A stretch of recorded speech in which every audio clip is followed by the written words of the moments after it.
So, good evening, all. Good evening. Thank you very much, Felicity, for being the first in the room that always responds. I love that about you. I don't have my glasses on, so I don't know what you waved in front of me. I'm giving Felicity some post-it notes. So she feel or find the need for them while we're going through. So we will get to the books. We will get to the books in front of us in a few minutes, or perhaps a little longer. But I wanted to begin. So we know that as we move through the evening, those that are here will get smaller, and we know that there are others who may be joining us at different points. There are a couple of wonderful evening study sessions around town tonight. But we are here tonight to introduce this project, which has taken a large part of the last 6 months of Tammy and I, but really 6 months to create. But the philosophies and principles, perhaps even theology, that's at its core is something that individually and collectively we've been working on for a while now. And I know when Julie was just chatting to me just a few moments ago, and she's flicking through a copy and commented on the size and said, you know, what size is a prayer book? And in the Shtiebel Library, the bookshelf that I'm looking at right now, directly opposite me, the second shelf only has prayer books on it, and they come in every size, every structure, every type you could possibly imagine. There is no right. What we know is that some people like larger print. Some people like something that sits comfortably in one hand. Some people want things that sit in two hands. We have begun with the print this size in the hope that there aren't too many typos that we find over the next 3 or 4 weeks. And then the larger size will become our larger print for those who are more comfortable with the bigger print book. And the majority of our print will be actually in an A5 size, the same size that we've been using on Friday nights, which we know works really well and has worked really well over the Yamim Noraim. But a bigger font in that size. Correct. Some will point at those Siddurim that I already referenced. Is I wanted to ask, so what is the Siddur?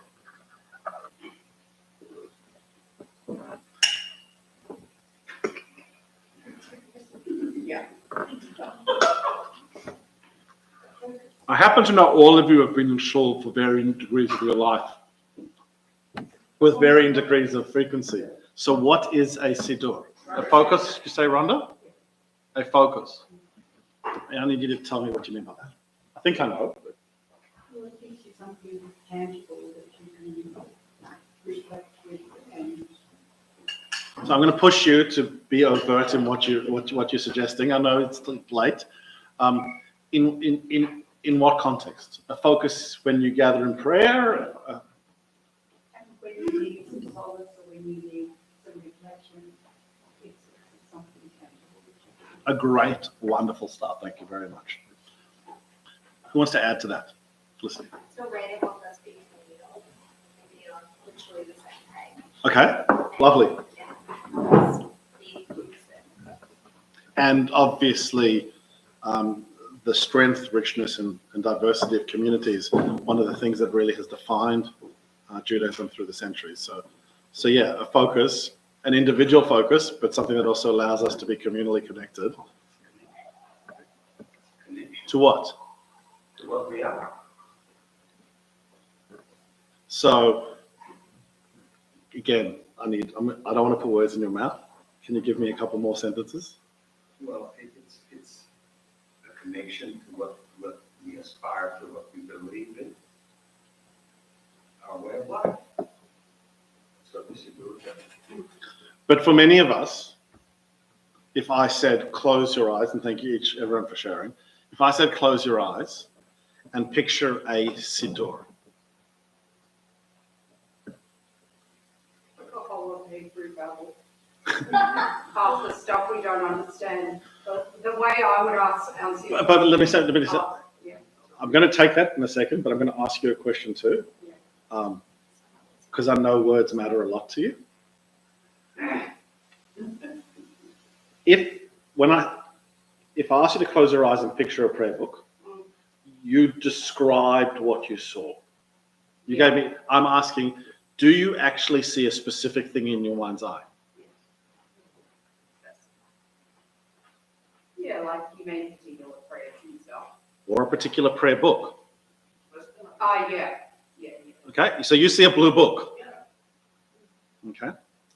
Anyone see something that's a different color? Red book? Sarah, you've experienced communities of all shapes and sizes over the years. You kind of giggle about it and laugh about it sometimes, and sometimes it makes you cry and we hug. When I ask you to close your eyes and look at a prayer book, is there a specific prayer book you see, having seen? My father's leather bound, personalised. One, not one that. Yeah, used. So it's, and for me, that's what I see everything. And I always had a small, like, handheld. Pocket Mine was blue. pocket prayer book.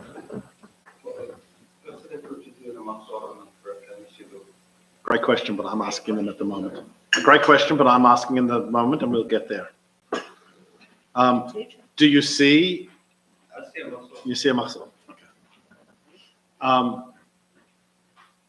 So the fact that whether you're comfortable sharing in the group or not is, I imagine, when I invite people to close their eyes and see a prayer book, most people do not see what, Julie, you described with words, because you were being descriptive of what's inside of that thing. Most people actually see a very fixed concept, a particular prayer book, which they encountered perhaps at a particular stage of their life, which for them possibly became the quintessential representation of what is a siddur.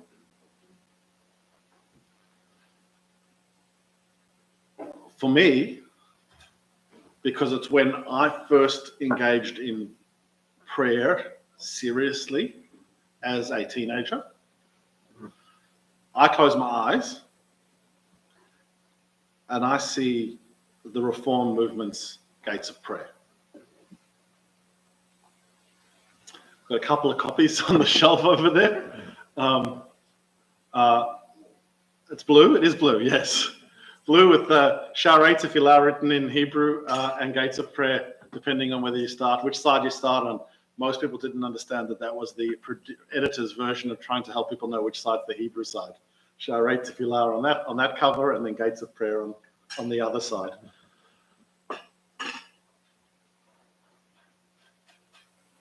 So you've pictured your father's prayer book. You pictured something reddishly maroon. I pictured Gates of Prayer. Who gets to decide what's in a prayer book?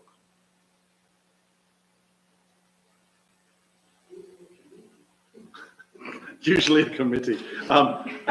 If they're Jews involved, there's often a committee. There's often a committee, but historically, if we went to the Talmud and to the first tractate of the Talmud and the first tractate of the Mishnah and went to Brachot, which is the section that's on blessings, we're told that it is the individual's responsibility to create for themselves a structure to ensure that they have the ability to connect with that which is greater than themselves. So the Talmud would tell us it's a committee of one. As we've moved through the centuries and people have moved geographically dispersed, and we've had innovations, first the printing press, and then the digitalized printing and all the things that have followed, it has been easier for individuals to outsource the creation of their prayer book to a committee and to go to a Jewish bookstore or Jewish printing house and get their siddur.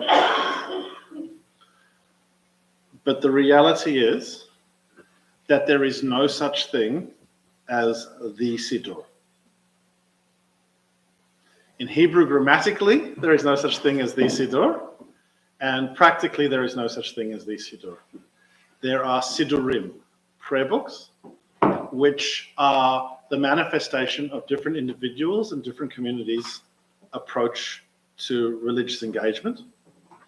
And Siddurim can generally take two forms. They can be a daily prayer book,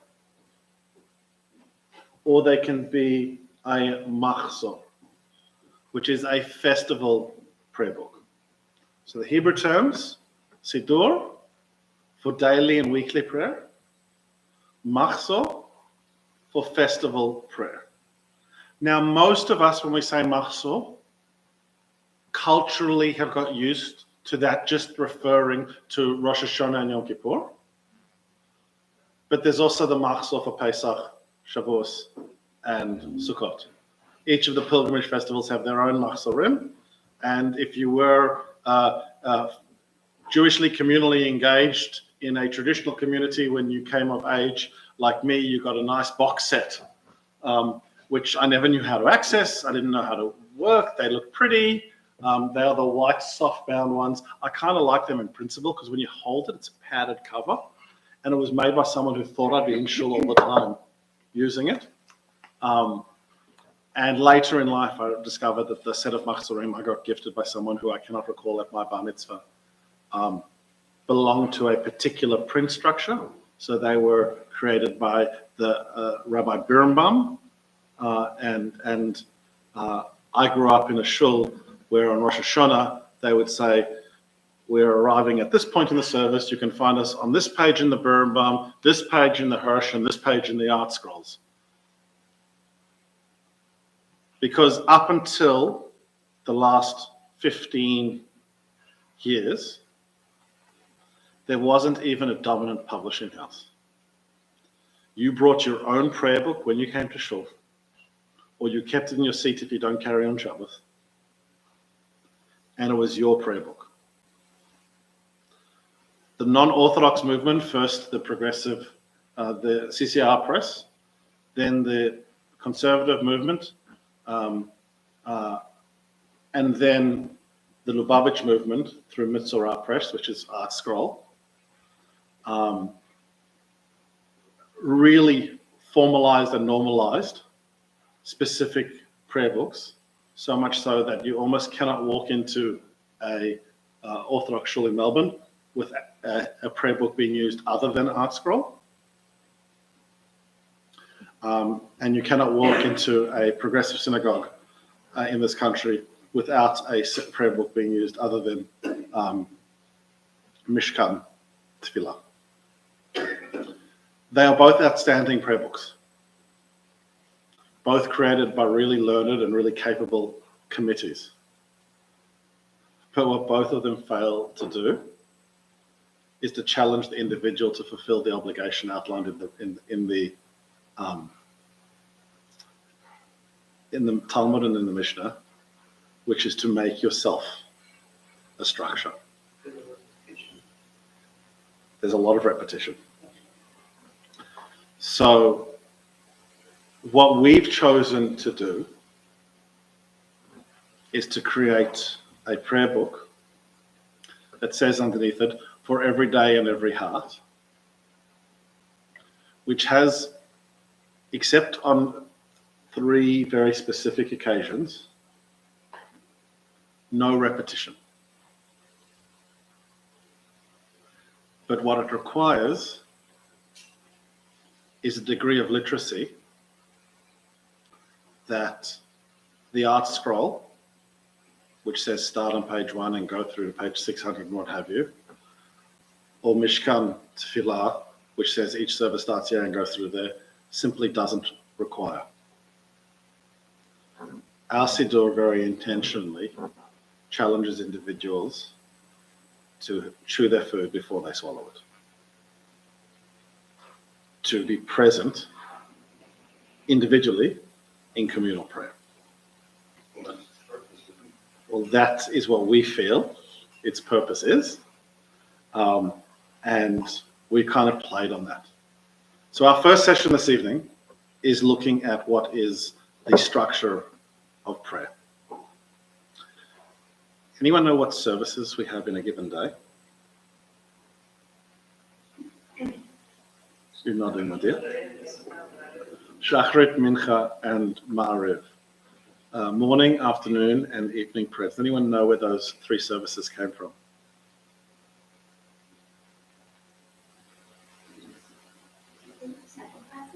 Yeah, so there were the three sacrifices that took place in the temple. So prayer as a traditional rubric for accessing, connecting with God, didn't actually become normative in Jewish tradition. Very intentional language. Didn't become normative in Jewish tradition until after the temple was destroyed, because while the temple stood, or the temples, because there were multiple of them in ancient Israel. Just the one in Jerusalem's got a really good marketing team. But there were multiple temples in ancient Israel. That individual and communal worship was done, as you said, through korbanot, through sacrifices. The morning sacrifice, the afternoon sacrifice, and the evening sacrifice. Temple was destroyed. The question was asked. This is what the Talmud Brachot is about. How do we engage? How do we share in those? How do we recreate those emotional experiences when we don't have a temple and don't have animals and don't have the ability for grilling? And to do that, they said we're going to go and we're going to use words that evoke feelings and trigger memories and try to find an emotional way to connect. But there is a lot of repetition. So, before I hand out Siddurim and invite you to look at a table of contents, I want to briefly just try, with Tammy's help, in labeling the core pieces of what make up a service. Those were the Shabbos candle, cold as explode. It's all good. Yeah, I'm going to move those away from you.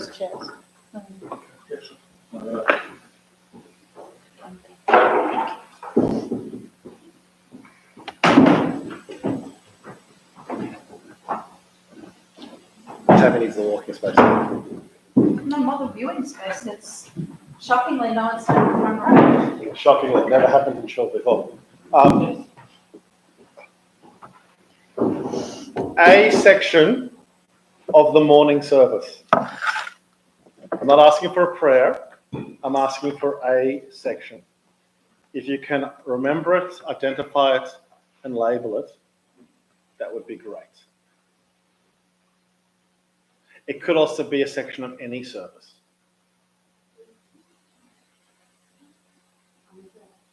Amidah.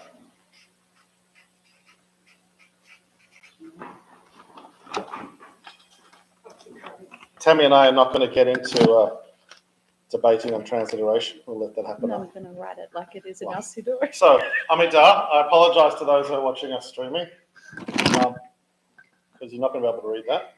Amidah is an entire section. It's not a prayer. It's an entire section of the service. It's actually 18 prayers. Shema, which is, so it's actually Shema Uvrotecha or Shema Bivrotecha, depending on your Hebrew grammar. We've gone with Shema Uvrotecha, Shema and its blessings, which actually begins with the Baruch Hu, the Kol Prayer, and goes all the way up to, depending on what service we are, the Amidah. Kaddish.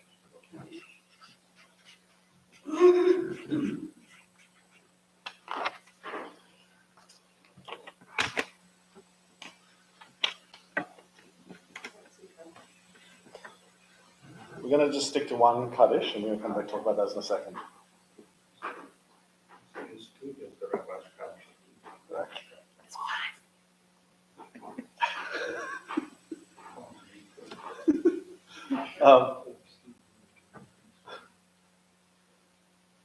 Other sections?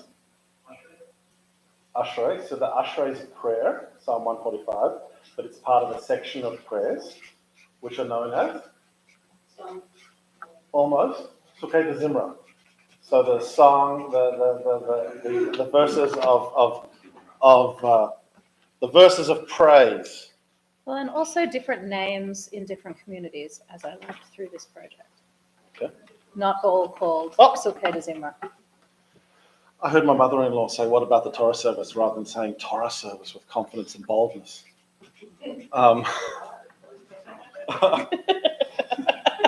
And unsurprisingly, my wife recalls that there are the closing prayers. That there are the closing prayers too.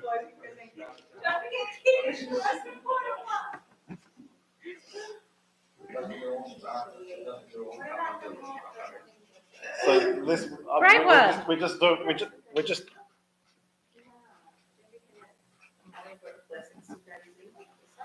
no, not same. So you so when you were saying Felicity said. Yeah. so the morning blessings are brachot hashachar that begin with Modeh Ani, Matovu, Nisim B'chol Yom. Those are all of the Shah.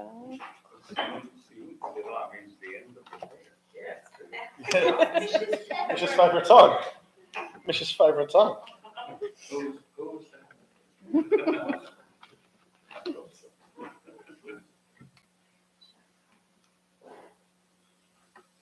That is the breakup of what Shacharit looks like on Shabbat. I was going to add something. What does Shacharit look like on a Tuesday?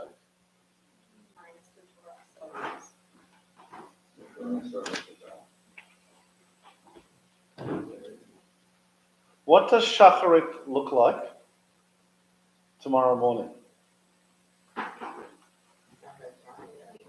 No, tomorrow is Yom Tov. Here's one I prepared earlier.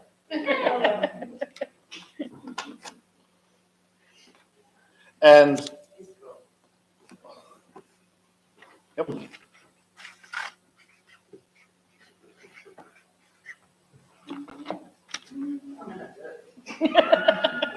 Victoria, she is a qualified, trained, and credited Jewish studies teacher.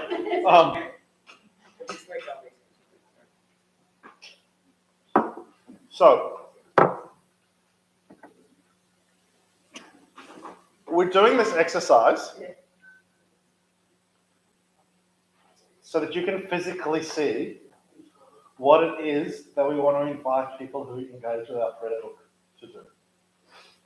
To give themselves permission to affirm how much they actually do know, and to understand that we're not just jumping. In certain occasions, we add certain things. So in our prayer book, we've put something before Brachot HaShachar.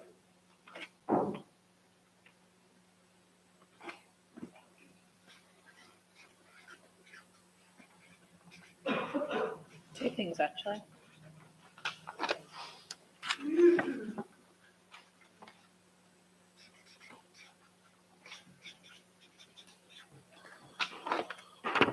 Well, all of our services have that. I'm running out of space, Tom.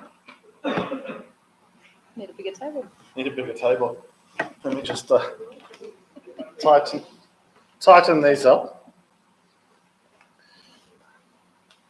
If you're looking at this and now wondering how is it that sometimes services go till 3 o'clock in the afternoon in some communities, it's because they got lots of post-it notes. And each of those post-it notes, There's a lot of pages. there are definitely a few communities that we've both spent time in that like returning. Yeah, I mean, that is in the Shacharit, in Mishnah, and in Mincha and Marriott.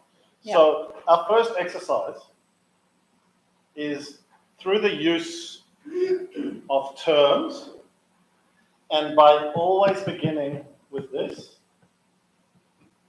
we can create a framework which empowers the individual within community to understand the equivalent of which post-it notes we're using. Today is this occasion, this sort of service. These are the sections that are going into it. So we went from Shabbat morning service to a weekday Torah service, morning service where there wasn't Torah. That's why I said Tuesday, because on Monday there would have been a Torah reading service that's added in. To then a festival morning service with as many parts as it can possibly have. What I'd like to do now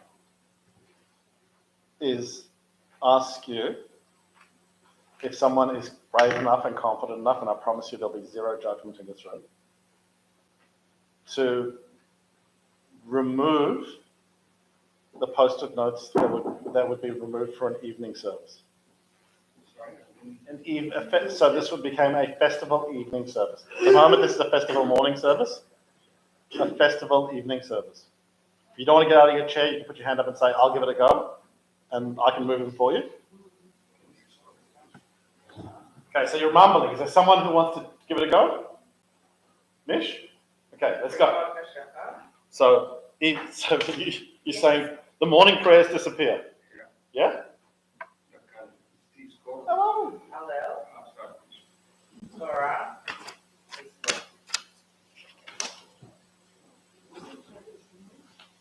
I think it's it. I think Julie's right. She used to be a Jewish professional.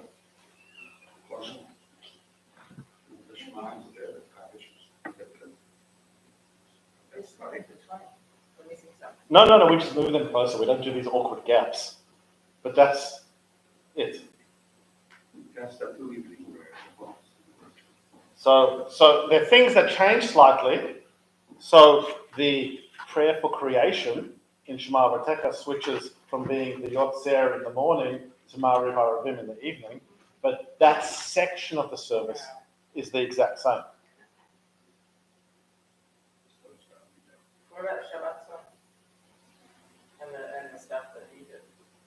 The Friday night stuff. Is that what we should No. That's a couple of options. So the welcome on Shabbat has a whole other section called Kabbalat Shabbat as part of the Friday night. Now, so we've done morning, and then we went to evening. And so now my question is afternoon. Now, I'll give you a little bit of help. As I often say on Shabbat particularly, the rabbis assume we've all spent the morning already in shul. No, afternoon definitely finishes. So, what disappears?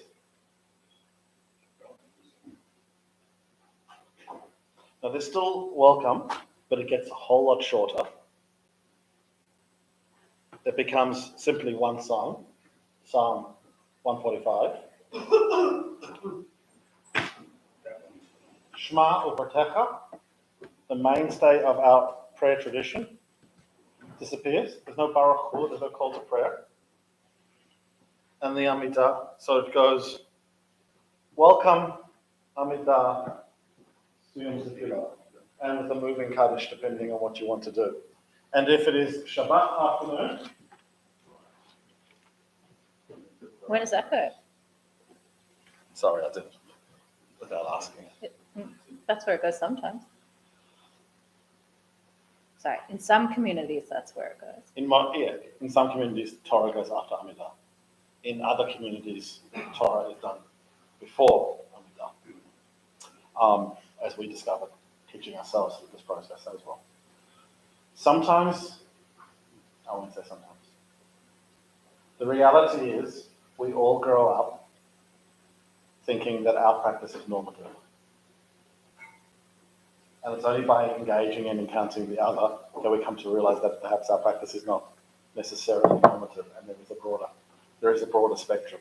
You can stop giggling, Sarah. There is no normal. There is no number, that's right. So this is the structure.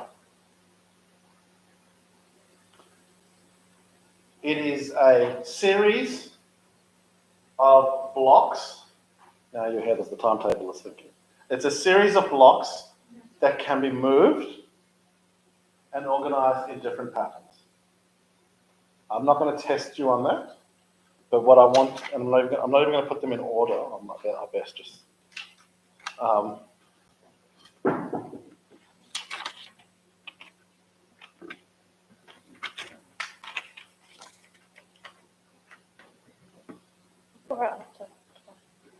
Hello, before time. After? So this is what we have chosen to do. This is what has developed into being our minhag here. This is not the way I necessarily grew up with it, and we can explain everything, but structurally, this is what we've chosen to do for the last 2 years, or we found ourselves doing. There are some key pieces.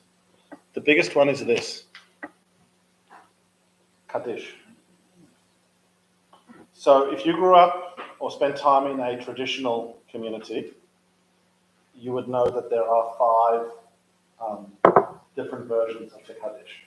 The Kaddish is an Aramaic prayer. You would know Kaddish Yatom as the mourner's Kaddish. You would know Chatzi Kaddish as the half Kaddish. Then there is Kaddish Shalem, the full Kaddish. Then there is Kaddish the Rabbanan, the Kaddish in honor of our rabbis. And right now there is a 5th Kaddish that is not jumping into my head. It will in a minute. The other one. It will in a minute. Now, for people who want to honor tradition, but don't want to deal with repetition, the Kaddish has been a challenge for us. We generally have chosen, sorry, I think that was all of them. that was 5? Yeah. Okay. We made a large cultural decision, as distinct from the communities that we've spent most of our adult lives in.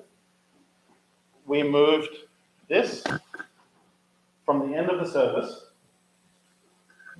to the middle of the service as a way of making sure that when people are offering the mourner's Kaddish, that they can be surrounded by community, and it isn't the thing they do just before they leave. That harkens back to where in many traditional communities, mourners would come into shul actually after the welcome. So after Kabbalat Shabbat, for example, you would stay out, and then you would come in, and you'd be formally welcomed, and then there would be an opportunity to say Kaddish. In many communities, Kaddish, whether it be Rabban, Chatzi, Shalem, is actually used as the divider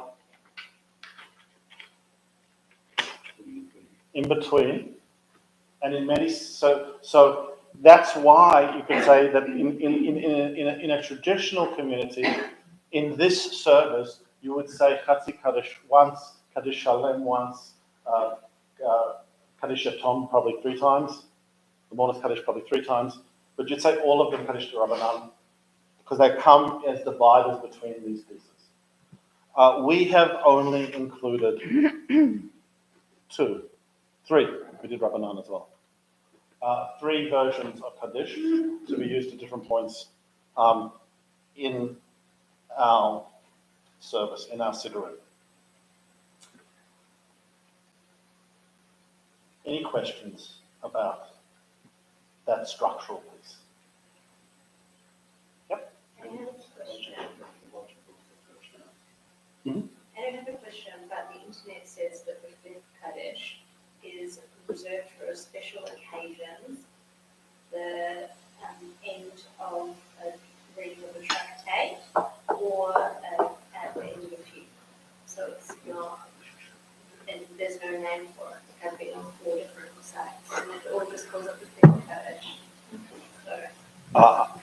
think it's Kaddish Shalem with Rabbanan in it, but is the most complete version.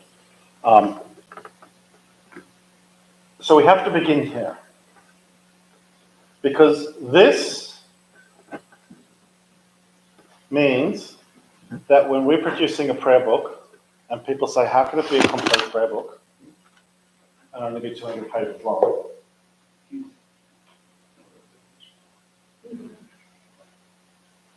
Because we want people, and we'll try as much as we can to explain in introduction which sections of the service we're going to do and why we're doing those sections, but so that people can increase their comfort and confidence with accessing these pieces of tradition and knowing that they're available to them even when we're not together as a community.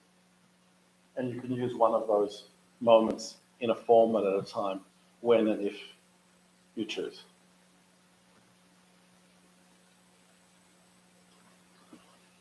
Anything to add, Tom? So handy done.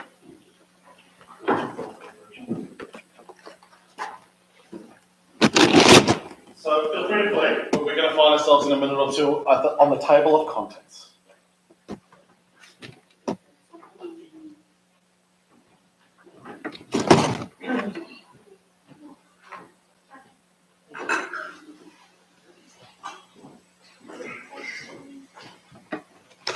Do we need more? Yeah, there's more on this tool like this. Oh, yeah.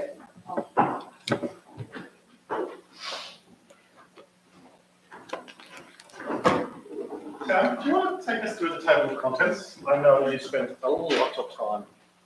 Sure. So we start on page 4, and Let's give them a chance to get to page 4.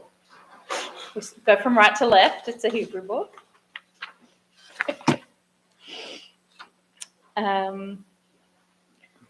And so the names should reflect what is on our post-it notes. We have the Kabbalat Panim, our welcoming, preparation for prayer, and then Mizmorei Shabbat, the Psalms for Shabbat, or Kabbalat Shabbat, which we don't have on our post-it there, but then I wrote this, which is not correct, because it says Moadim, which means seasons or times, but on the post-it I wrote festivals. And so everything everything on the rest of... Sure. Everything else that is on page 4 in the contents that's indented is therefore one of our Moadim, one of our seasons, festivals, memorials. Tammy can't see what I've done. So visually, because I know that there are a couple of very strong visual learners in this room tonight. What the indents reflect are essentially subsections. So on Shabbat, part of our welcome includes the Psalms of Shabbat. And on a festival, Moadim, as Tammy introduced them, we need to give the context for preparing for the festival. So in these sections for the festivals, we have both the introductions, some of the prayers, like for dwelling in the sukkah, or some of the Torah readings and Haftarah or scroll readings. And they are probably the sections where we've had the most hand in crafting services that reflect what we do here. So. In our second session, recognizing we promised 45-minute sessions to allow people to leave between them. In our second session, we'll be unpacking some of the liturgical choices and how we crafted them and how we wrote and what original pieces of liturgy. The other piece that you'll notice is we made a choice to follow this post-it note structure that you see here, the seder of the Siddur, same word by the way, Seder, Sidur. Hebrew has the same shorish. Wherever possible, to ensure that while we might jump forward, we don't want to have to go backwards in a service.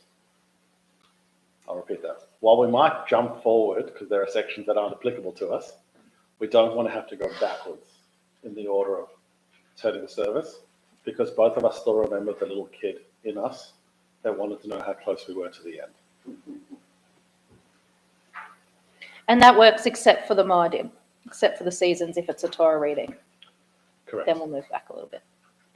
On page 5, the second page of the contents, the first section essentially follows our post-it notes through the morning blessings, the Psalms, the Kaddish Yatom, the mourner's Kaddish, Shema, Chatzi Kaddish, and then we get to the Amidah, which is one of the sections where we have a repetition.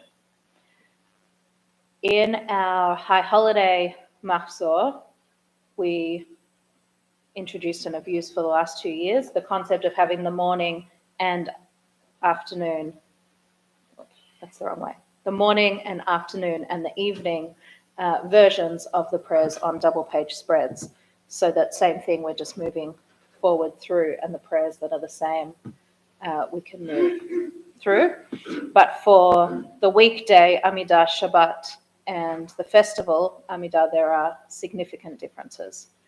And there would have been multiple extra pages on particular days. As an intellectual exercise, we did try and create something called Amidah Shalem, the full Amidah, which we did. It's too cumbersome to navigate. You literally need to have spent significant time at seminary to be able to navigate it. So by dividing into 3 sections, we both honor tradition, distinguishing between Shabbat, Yom Tov, and Chol every day, but we also try and make it as accessible as possible. And intentionally, we chose to begin with every day, to then go to Shabbat, and to then go to festival, even though we very much realistically understand in a communal setting, more often than not, we'll be using it in Shabbat setting, which puts us right in the middle of those 3 Amidah. Our hope is that people will flip forward and flip backwards and expand their understanding of our beautiful liturgical tradition as they do that. Then we have Hallel and the Torah service, and then Yizkor with another indent for the house of mourning,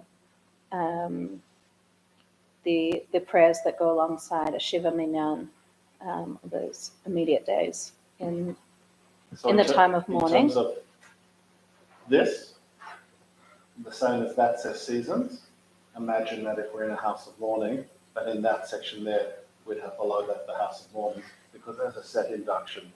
When we gather people together in that specific context, there are some words of liturgy and some traditions which frame what we do. That would be one of the occasions we jump around. And the second one, the recalling of the souls, is our Yizkor that we say 4 times a year on the pilgrimage festivals in Yom Kippur. Yeah, that was a big debate for the 2 of us. Yizkor is what everyone colloquially refers to as the memorial service, and Mahzor is what they talk about as the book for Rosh Hashanah and Yom Kippur.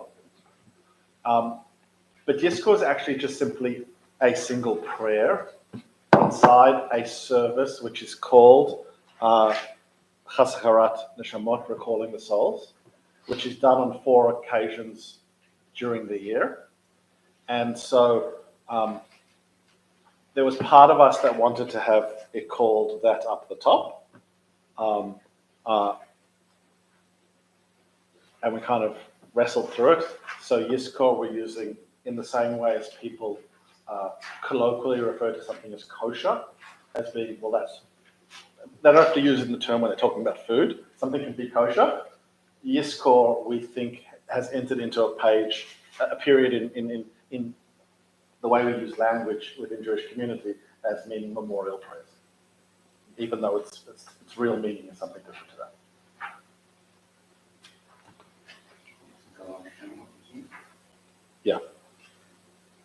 And the rest, I think, is pretty self-explanatory. Siyum Tefillah, a table service, the prayers that we do around the Shabbat table or festival table, Birkat Hamazon, and Havdalah. So before we wrap up this first session, recognizing we've hit 45 minutes, I'm going to ask Tammy just to say a word or two about transliteration. And without taking us into the prayer book further than page 4, perhaps you could just use a couple of the examples on page 4 and 5 to talk about transliteration. Transliteration is very complicated, and every Jewish organization has their own way of using transliteration to help people understand the Hebrew.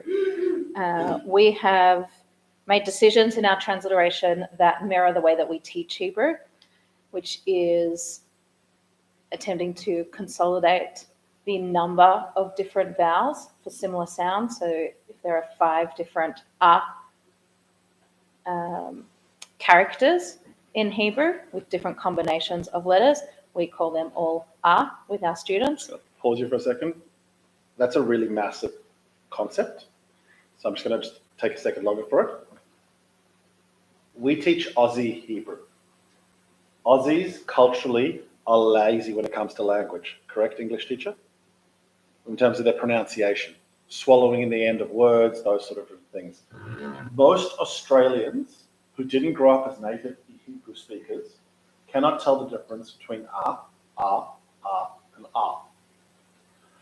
I, in my biblical grammar class at rabbinical school, had a teacher at the front of the room push those 4 sounds into us and tell us that we needed to understand it because there would be no other way for us to really understand Torah the way it was when Moses heard it at Sinai. There's such large theological ideas that I disagree with my Dick Duck teacher at rabbinical school about, including that Moses heard God speak at Sinai. But those accents don't have a place for us. And we can take all 4 of those sounds, or 5 as Tammy said, and we just understand them as The best example of that is on the bottom of page 5, because I have never spelt Havdalah without an H on the end of it. Tammy, why isn't there an H on the end of Havdalah? Okay, so Yes. there is an sound at the end of the word with the Hebrew grammar, but there is not an extended that the hey, which is the final letter in the Hebrew, does not change the sound. It is not Havdalah, it's Havdalah. And my favorite example to students is, how do you spell the name Hannah? Most of them say H-A-N-N-A-H. And then I take off the H and say, what does that say? And they say Hannah. So there are words in Hebrew that if there was a dot in the final letter of this word, then it would be Havdalah. Aspirated hay. And that is what we put a H at the end of the word for. That's when it's at the end of the word. Did you say Yom HaShoah? Yeah, that's a different vowel, because that's an I-N with a new syllable. So actually that's not correct. But we also made some decisions in how they are predominantly used in the wider community. So if you look at Yom HaShoah, for example, which has an H at the end, that's one that we kept in, because anything that we put out there, whether it's advertising for a service or a memorial poster or the Siddur, we don't want people's focus to be, you spelt it wrong. We want them to come and engage in what we're actually doing. We want to teach every available opportunity. We want to encourage people to be serious about the way that they engage with Judaism, but we don't need Mrs. Goldberg to call us up and tell us we made a typo. So we will not die on principle. We don't think that Judaism needs that sort of, fundamental literalism, which means that at the core of this prayer book is inconsistency. And the hardest piece for the two of us, Tammy, who needs consistency in terms of the way that she's wired, and me, who doesn't need it as much but has a unhealthy attachment to aesthetics. So likes everything matching. We kind of just had to let that go. And it's the same, Hanukkah there has an H. Only one N and one K. That's another grammatical debate we can have another But time. it does have a C. Oh. At the start. Absolutely has a C because it's Hanukkah. Americans don't know a thing. But in Shavuot, for example, we have put the syllable dividers in there. So it's Shavuot. And that distinction is really important, especially for people who are using the transliteration, and we hope alongside that learning Hebrew. And so there is, as we get further into the Siddur, we use a apostrophe to divide up our syllables rather than dashes. And I've made choices on some of the longer and more difficult words in how many of those are divided up into particular syllables. I'm not sure if this is one of the examples, but in the evening prayer, there's a word, bishmoratehem, which is not an easy word. It is long and there's all sorts of different combinations, but to divide that up so someone who is using it can actually follow and read the words as they are intended to be said is the goal. So behind our prayer book and underpinning our prayer book is kever. Kever is the Hebrew word for structure. Jewish life and Jewish thought has its own yin and yang. And the way that Chinese and Taoist and Buddhist culture represent yin and yang with those two parts of a flowing circle, so it's two halves that aren't linear and that have a bit of the other sitting within it, is the best way you could possibly try to visually represent Kever and Kavanah in Jewish tradition. We have tried to the best of our ability in this first edition of this prayer book to honor as much of the Kever, the structure, rubric, and tradition of Judaism's approach to prayer that has evolved over the last 2,000 years, and then try and balance it with a fair amount of Kavanah. We're going to pick up with Kavanah in about 5 minutes' time, allowing those of you that need to move on for the evening to do so, involving those who want another one drink to do so. And if you're able to rejoin us tomorrow, we'll be back here at 10:30. Otherwise, we are every part of the week. Yes?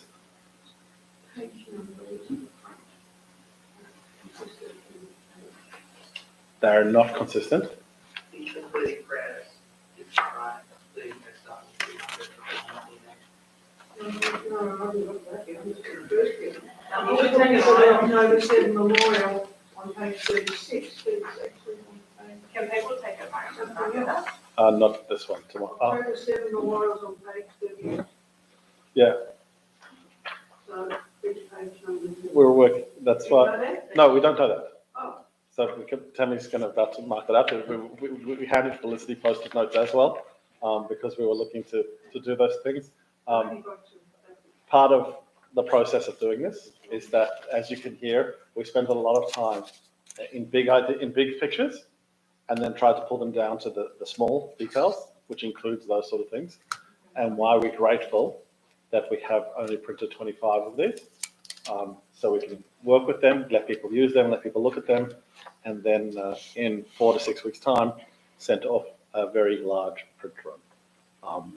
What I will say, just because I know that people are going to be leaving, some people are going to be leaving, we will not be selling this prayer book. It'll be available here, and it'll be available to people if they would like one for themselves. We'll kind of figure out how to do that.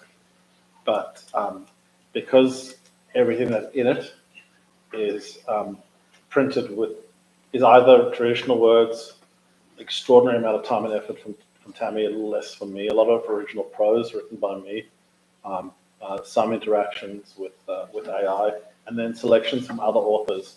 We've literally went to that bookshelf, and anything that we liked, that we wanted to use, we used. Where we could, we got permission. Everywhere, if it belongs to someone, it got cited and credited. But we're not comfortable taking income from other people's work. That's for us, that allows it to fall within fair use. And so that's why we will not be selling these prayer books. Guys, thanks very much. See you in 5 minutes if you're staying. Very good. Thank you. So many mistakes. Huh? So many mistakes. So many mistakes. So many mistakes. Okay. Not mistakes. Typos. Typos. Things to Typos. fix something you don't understand. Give him one first. Fisher Co-op, Yeah. really, really good. Well done. Big job. Yes, definitely.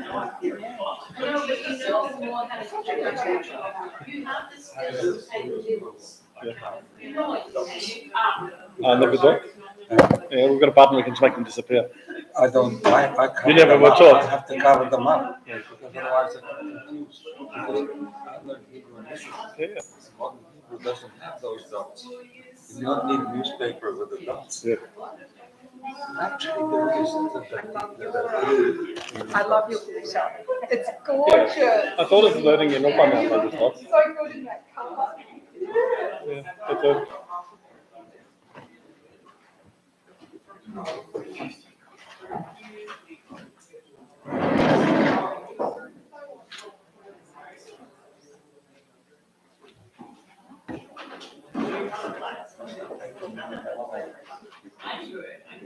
There's so much information. It's over. And even in the it just keeps on going. we worked our way through. Yeah. Yeah. And it's always confused.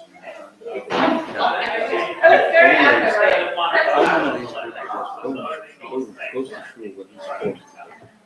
But here, Great achievement. Big job. But we knew it would be all right. This was out loud.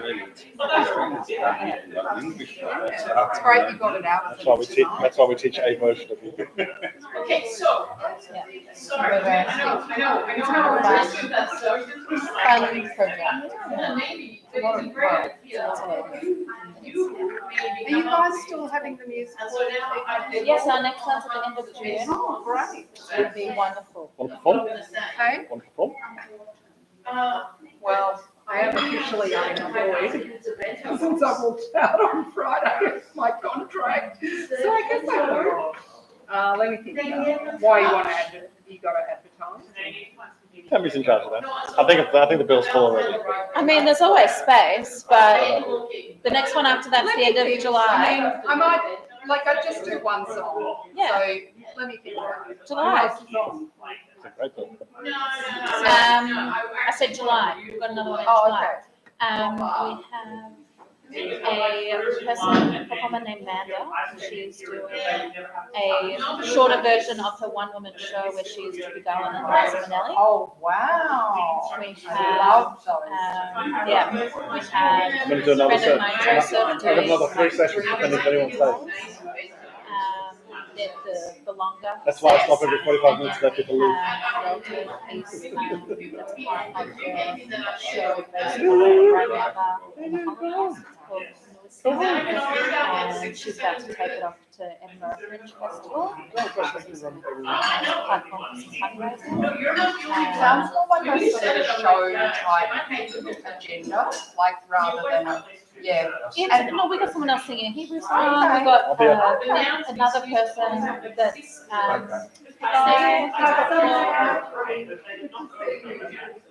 he's performed once from performing with his sister, but never performed together. So it's really cute. I said, except, the Pesach said, So they'll probably do Yiddish songs, and then there's someone else just doing That's probably like a a music pretty cool theatre. program. That one's pretty Yeah, cool. I might go for July. I'll have July? a think about it. Yeah. I'm not singing much anymore, so I have to sort of, I actually want to get a keyboard sort of like a waiting. Because I can't play guitar anymore, unfortunately. So why don't you just come here and play? Yeah.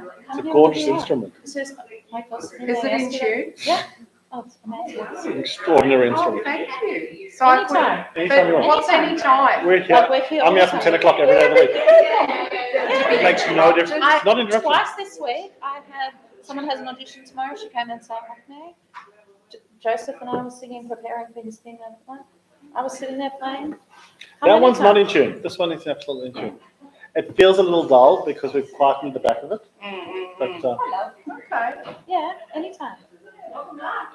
I sort of just want to, I want a keyboard so I can tinker around a bit because I'm very out of, like haven't done anything for those. At these performance nights, where people do songs they've never performed before, Right. the people who haven't performed for a long It's time. really nice. Like it's really nice. Yeah. And people who do this a well lot. attended and Yes. it's Go get like cheesecake. it's good. Yeah. All right, bye guys. I'm gonna go.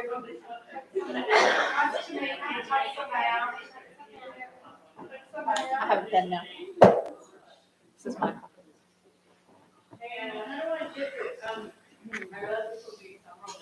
And also, it's fun. Everything else, yeah. well, on Wednesday, when I realized Tammy and I were talking to each other, but in a different language, we had one more page than we could, and so I ended up printing the end of Havdalah on the inside cover, which ultimately I would really like not to be doing I can't tell you how many times I counted in the four. final edition. There's definitely four in my counting. So, Apparently not.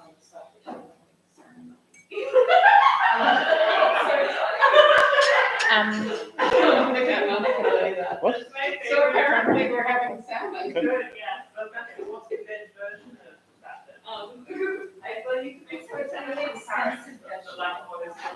Okay. Listen, me? So I need to tell.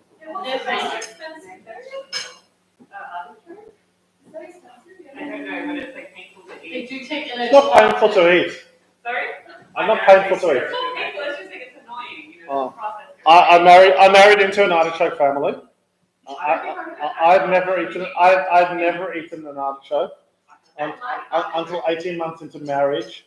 I appeared at my mother-in-law's table and it was put in front of me, and so I just waited until everyone else started eating and then saw what the story was. That's good, right? It is such an enjoyable eating experience because it uses your hands, taste the flavor. I You don't don't know. like eating with our hands. Oh, that's so stinky. They're only good if they're cooked right. You know that surprises me, right? Why? Because when I know about your. Red meat, or pork, peas, carrot, potatoes. I would put You can't pass away from people. Yeah, you don't get so many vegetables in market. Yeah, what's the most expensive vegetable? That's true. That's true. Come on. Corn on the cob can be surprisingly expensive. That's true. Yeah. Anyway, we're not, it's like, we're picking a do salad to make it the other. I love that so much. Would you guys mind if I hit the glue on you? Sarah's been like dying for that. Yeah. You should say something. I did, I asked where, and then I got, I was wishy-washy answers, so I'm like, okay, I'll do It it. would be on the piano, this is the piano that would be. There's a holster over there, not on the piano. You can also interrupt us to ask this question. Sarah? Yeah, I know, thank you. So now I'm going to move. Are you starting in the middle of page 7? 7, with the one with or without the typos? It's actually, I think it's, I don't know, there's a lot of. Are we using these? Yes. Yeah. Lovely.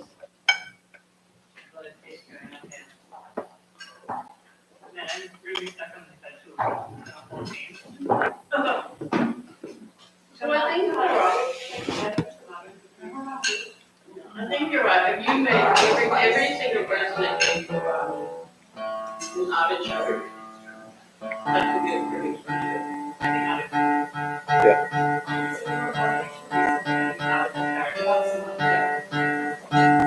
It's a great way to make friends.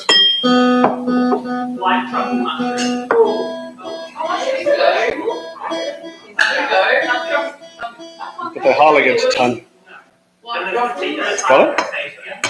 You don't know it? No, I'm very bad on this. No, I was going to get the next one. Maybe. We're talking about artichokes.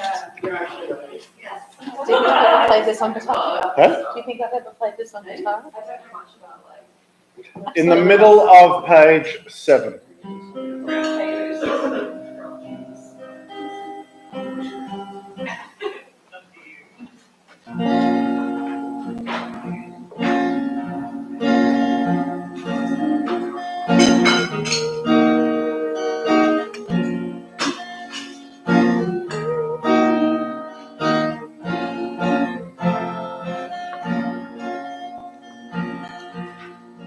So lucky for me, this song is written in A minor, like all good Jewish songs, because I just turned to Gersh and said, I don't think I've ever played this, but after 3 seconds, I know how to play it because it's a classic Jewish song. Remember this. It is in Major minor. Saurus, minus key. But a song about love and friendship and all good stuff, but in a minor key. Shalom Haverim, Shalom Haverim, Shalom, Shalom. Lehitraot, Lehitraot, Shalom, Shalom. Shalom Haverim, Shalom Haverim, Shalom, Shalom. Lehitraot, Lehitraot, Shalom, Shalom. We're doing it between English too. It works totally. No, it works totally. Keep going. It's in the same thing.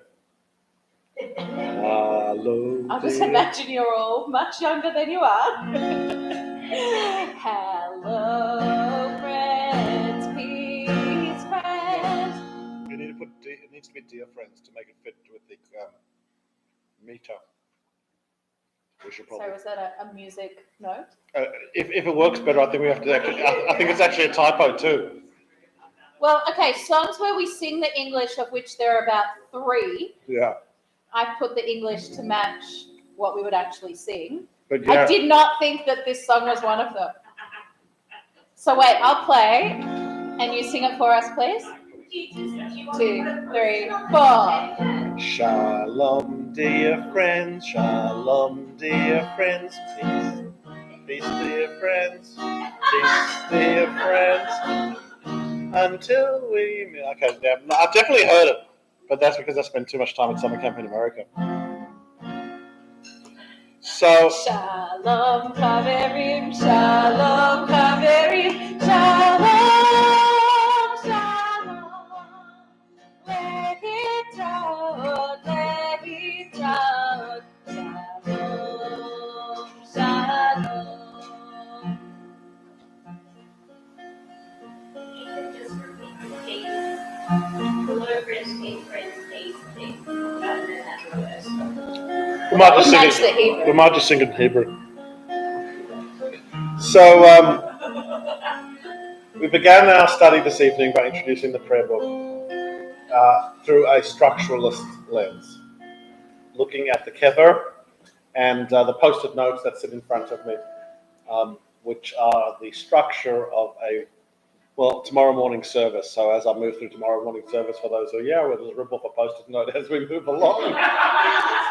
with a Until we get to sense of progress and achievement. Abandoned. Hey, let's keep on going. As I said, in the shul I grew up with, there were two normative prayer books. They had two number things, the flippy number things, at the front, so that people could follow what pages we were on. Maybe we should just get a couple of these like bronze plates and we can just flip them over so people know where we're. I only know them from sport. What, those scorecards? No, we definitely had them in shul.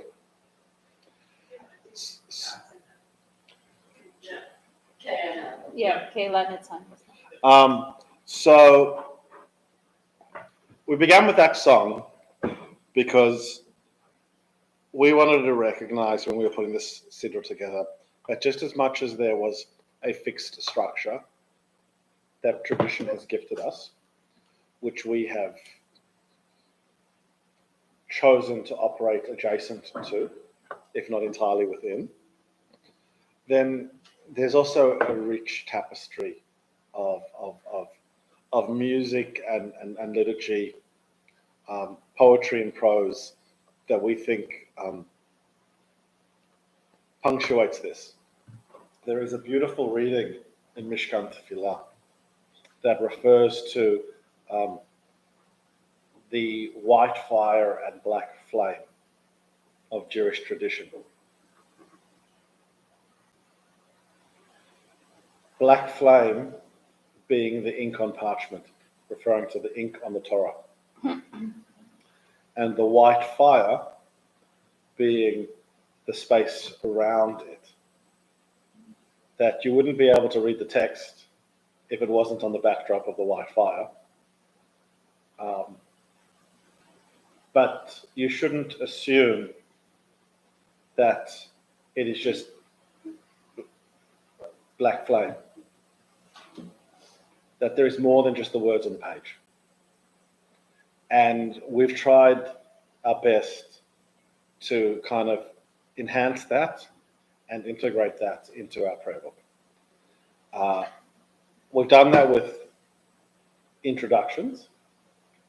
So there are, as you can see on page 7, grey boxes that appear throughout the siddur.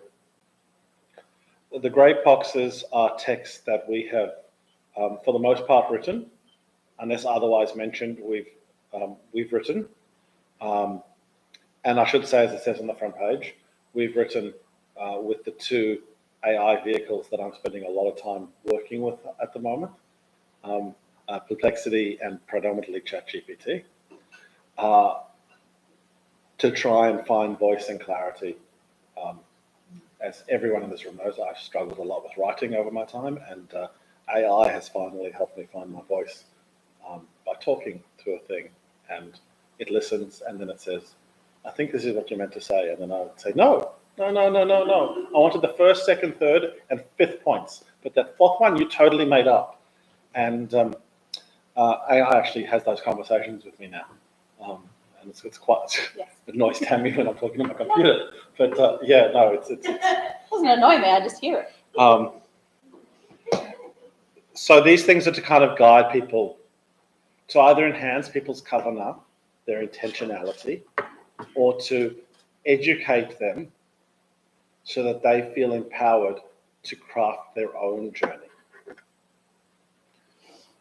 Our welcoming here includes 3 different pieces of liturgical music that are aimed at different demographics and different moments. I specifically asked Tammy to play Shalom Chavarim because it's almost exclusively done with preschoolers. And it's a way of welcoming youngest learners into tradition.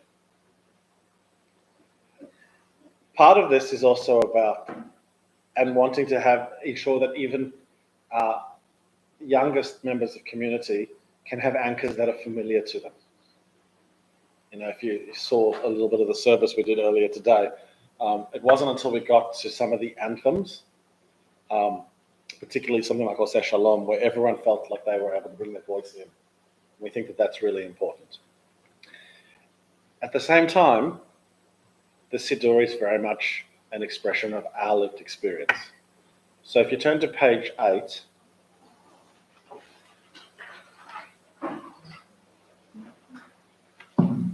you have my favorite kavanot from Mishkan Tefillah.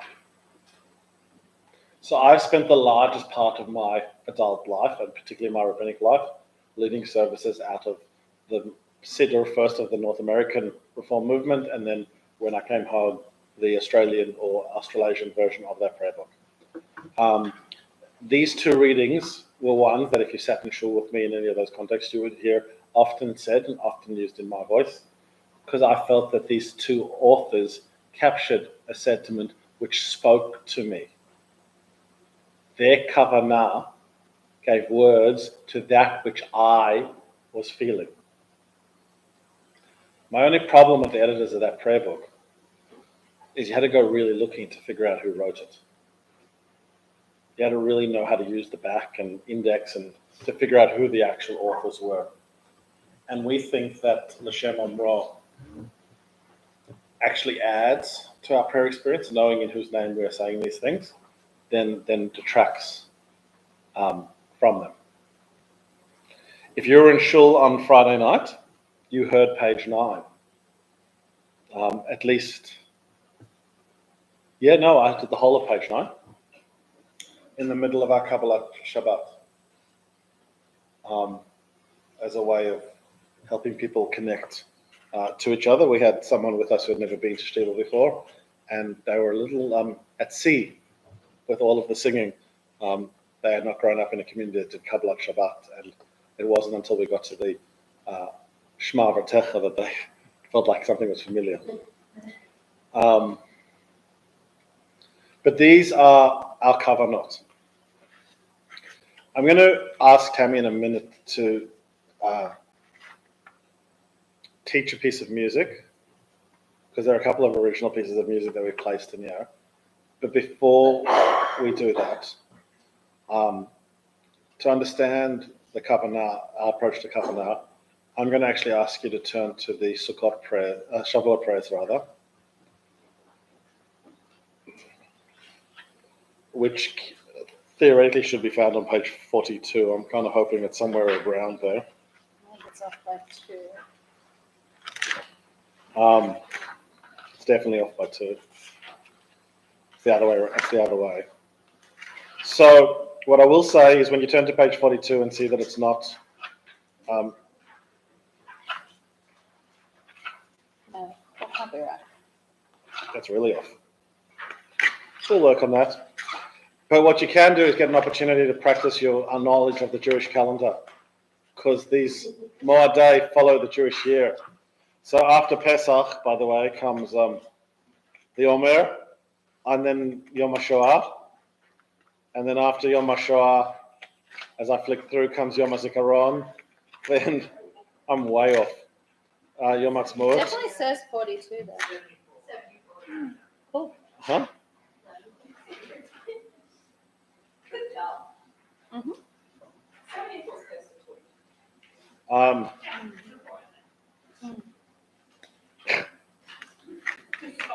As Felicity says, table of contents is the last thing we do.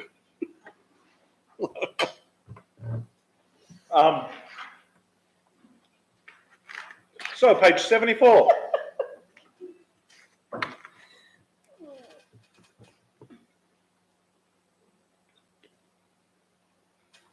Let me explain what's in front of you. We'll be doing some of it tomorrow. The top of page 74 is an introduction to educational kavanah. These were my great delight in writing for this prayer book. It comes under this prepare and possibly some of this welcome. I don't imagine we will ever do 74, 75, 76, 77, 78 together.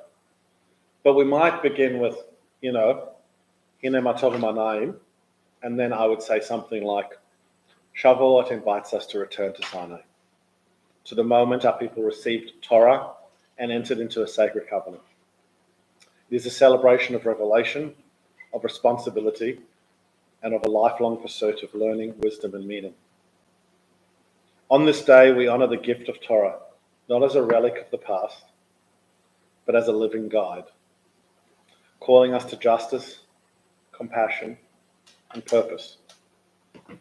Whether through study, prayer, or the offering of first fruits, we renew our connection to tradition and to one another. May Shavuot inspire us to stand with open hearts and willing hands, ready once again to say, Na'aseh v'nishma. We will do and we will listen. I think that's the first time I've actually read that out loud. I think I might cry every festival when I read each of these things for the first time.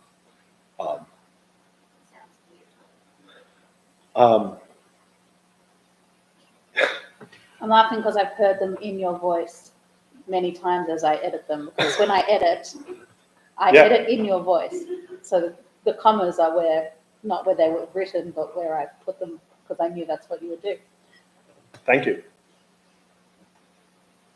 And then we pick some music. Baha'eri Neinu, not because tradition told us, but because it's a piece of music we know that people are familiar with, and captures the themes of the Kavanah that we began with. Sweet as honey.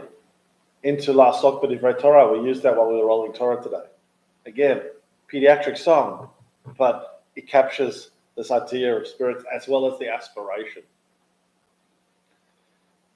And then, because of all the cheesecake, Eretz Zvat Chalav, the biblical quote about a land flowing with milk and honey.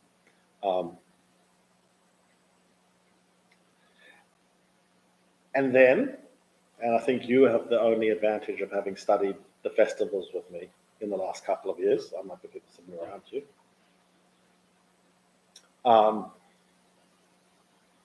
Something that Tammy and I spent a lot of time discussing and debating. Pulling apart inherited tradition to encourage deeper understanding so that we can go back to inherited tradition as an affirming, as a statement of affirmed practice, rather than it's because that's what they told us we had to do. The holidays, as given to us within Torah, are almost all biblical festivals. Are almost all agricultural festivals in Bible. That's what I meant to say. Until the rabbis didn't know what a cow looked like. And then their rabbis reimagined them by necessity as well as by aspiration into being different types of festivals. On page 75, we have what I'm calling, I don't know if you have a name for them, like think pieces. They're actually theological statements. I'll read this one and then Tammy's going to teach us some.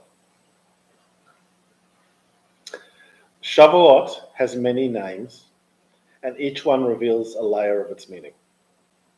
It is Chag HaKatzir, the festival of the harvest, marking the seasons when the first fruits were gathered in gratitude from the fields of the land flowing with milk and honey. It is Chag HaBikurim, the festival of first fruits, when pilgrims would bring their offerings to the temple, celebrating the abundance of earth and the promise of new beginnings. That's what the Torah says it is. But over time, the meaning of Shavuot deepened. The rabbis taught that this day also marks Matan Torah, the giving of Torah, the greatest first fruit of all, and not of the fields but of the Spirit, a gift of not of the fields but of the Spirit.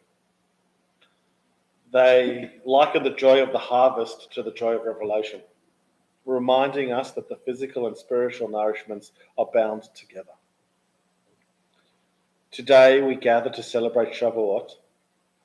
We honor all of its layers. The sweetness of the land, the bounty of the earth, and the timeless covenant it's honored. remembering that Torah is a tree of life, planted in our midst, and that through it we are rooted, nourished, and renewed. Can we change rooted to grounded? We did in other places. Yeah, could you? Rooted's better.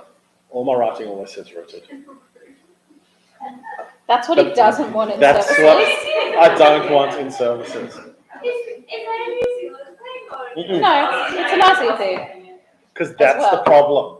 Because when the rabbi or the person who's reading the prayer or says rooted, I think grounded works better than the concept of like ground yourself. yes, but Torah. So I had this conversation. And this is my tension.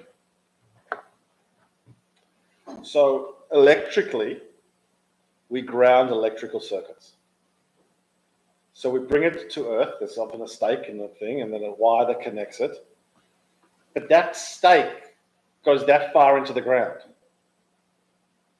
All it needs to do is be grounded, connecting with the earth. It's like taking off your shoes and walking barefoot on the beach. I'm not trying to downplay the significance. That's an experience. But what this is talking about, and this tradition Jewishly, it's about sending those roots deep down, so that when the wind blows, you don't get blown over. You know, and here in Australia we get reminded of it all the time. You know, the gums have the most shallow root system. And we get a bit of wind and weather, and we've all seen it. You get that entire root block that you see lying on the side, and the tree's blown over. We see it all the time when weather hits you. Okay? The gum tree's not particularly Jewish. The Jewish tree sends them down way deeper than that. Sorry? What about anchored rather than grounded? It's not obviously as deep as rooted, but it implies Anchored is a strength. and it implies it's deeper than grounded. Yeah. You're still giggling about rooted, okay? Grow up.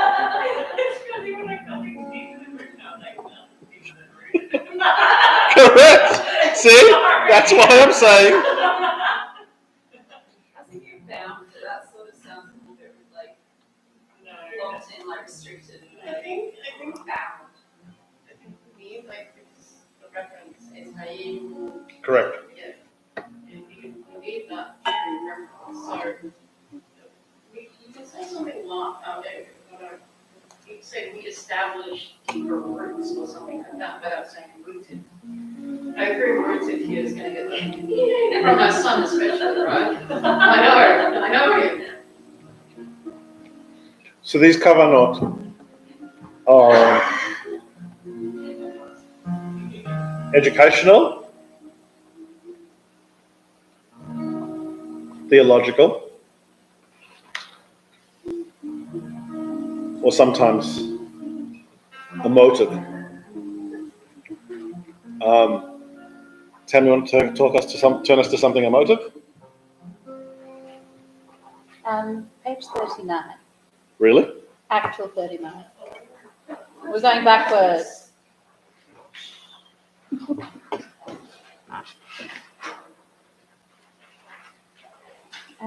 This is at the beginning, the second page of our October 7 memorial. And it is a song that was written post October 7 by Anan Ben Ari, and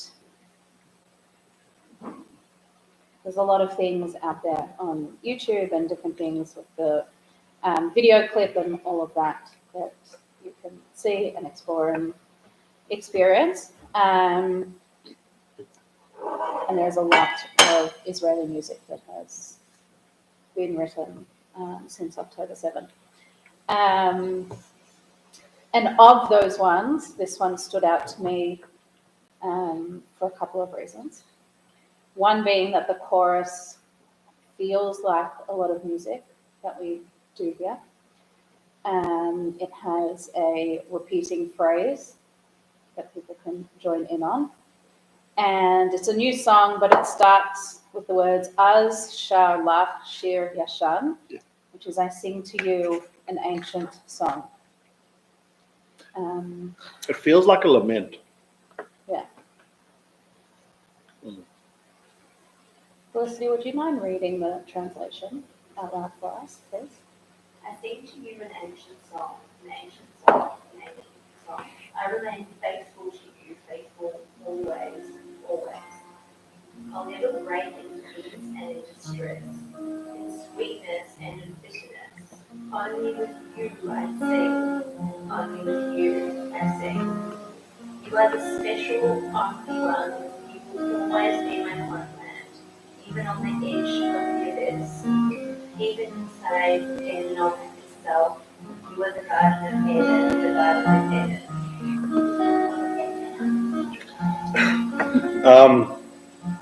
So I think this is one of the other reasons why Tammy was so taken by this the first time she heard it and introduced it to me. It's filled with biblical references and biblical allusions. Allusions like the one that you referenced in that opening verse. This is an old song, which is so interesting because the Psalms all begin with this is a new song. In the book of Psalms. Gehenom or Gehenna is both a physical place as well as a metaphoric place. So Guy Ben Hinnom is the valley of the shadow of death. And it is a physical valley outside of Jerusalem, the walled city of Jerusalem. It's directly below the Cinematheque, next to Sultan's Pool, if people know their Jerusalem geography. And it is where the Jebusites engaged in human sacrifice before Jebu became Jerusalem. And it was always in the Jewish psyche, you didn't tell someone to go to hell because we don't believe in hell, but you tell them to go there because it's a pretty bad place. It's actually a beautiful park. It's stunning. Stunning. Well, it was a long time ago. It was a long time ago. If we are to believe that is true, what is contained within that section of Tanakh. But what it represents is it's like the worst place. And so when it says, even inside, like the worst place itself, you are in the Garden of Eden. You're at peace.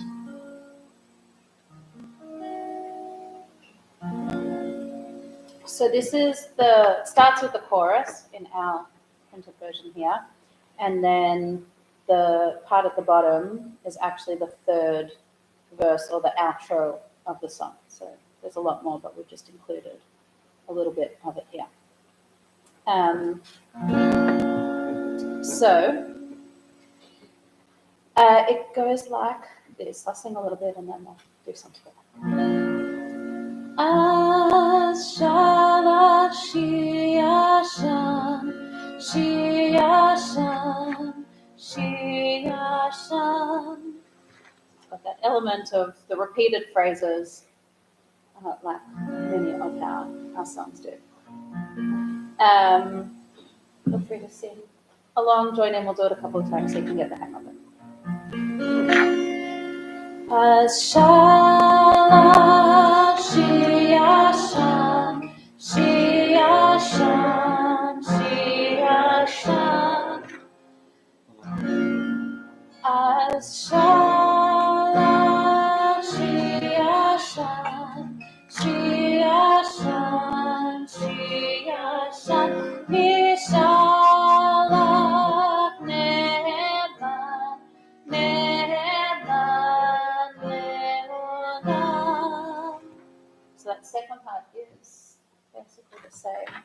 first part, but with Nishar, Lach, Ne'eman. Ne'eman, and then it changes to Le'olam. In the beginning. Asha, Shiashan, Shiashan, Shiashan, Nishan, Ne'eman, Ne'eman, Le'olam, Le'olam, Le'olam lo nishbar. Then it changes a little. Then it gets a bit wordy. So definitely the beginning is the part that I can envision us all singing together. And then it gets into the comparisons from the peace to distress, sweetness and bitterness. Bashalom uvatsar. I'm checking that here. Uvatsar. Bamatok uvamar.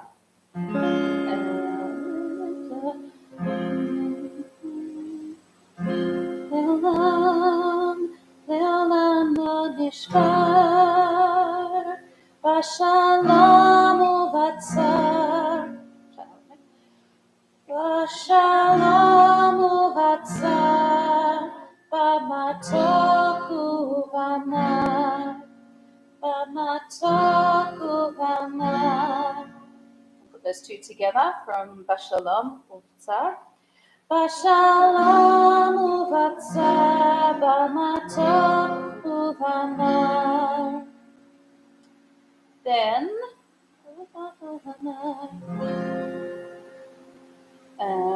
we have Rak itach anishar, Rak itach anishar. Only to you, I'll sing. Le'olam lo nishbar, Bashalom uvatzar, bamatok uvamar. Rak itach anishar, Rak itach anishar. We'll go from the beginning. We'll go twice through, and then I'll sing the outro. And then we'll hear it again another time. Well, not too soon, but maybe a holidays. Not before then. Asha, Shiashan, Shiashan, Shiashan, Nishalom, Ne'eman, Ne'eman, Le'olam, Le'olam, Le'olam lo nishbar. Bashalom uvatzar, bamatok uvamar, Rak itach anishar, Rak itach anishar. Ata yechida hamiuchedet, Le'olam tihi holedet, Gam al saf tehom, גם בתוך הגיהנום גן עדן, גן עדן. אז שרה שיר ישן, שיר ישן, שיר ישן, נשאר לך נאמן, נאמן, לעולם, לעולם,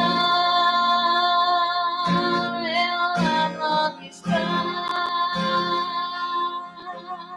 בשלום ובצר, במתוק ובמר, רק איתך נשאר, רק איתך נשאר.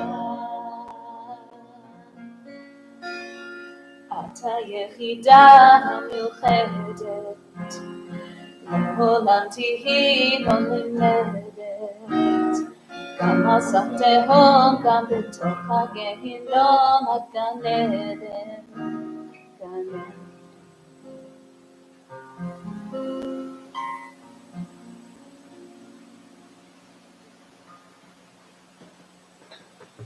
So we've tried, as beautifully represented by that piece of music, to recognize that we have the ability to create kavanot that facilitate educational or theological experiences, but that the primary purpose of Kavanot, in fact, the primary purpose of tefillah as a whole, is to facilitate an emotional experience, to create space for people to feel, express, and connect with the things that they want to feel, express, and connect with. I want to turn you to page 80 to give you an example of this, which we're going to do entirely theoretical, because the Siddur might be close to being fully cooked, but Tammy and I put some things in it which remain challenges for us. So Tisha B'Av's complex. The Tisha B'Av here, or particularly as you see across page 80 and page 81, with Eicha, speaks to the fact that unless you are part of a observant community, or at least a community that wants to present itself as observant, it's true.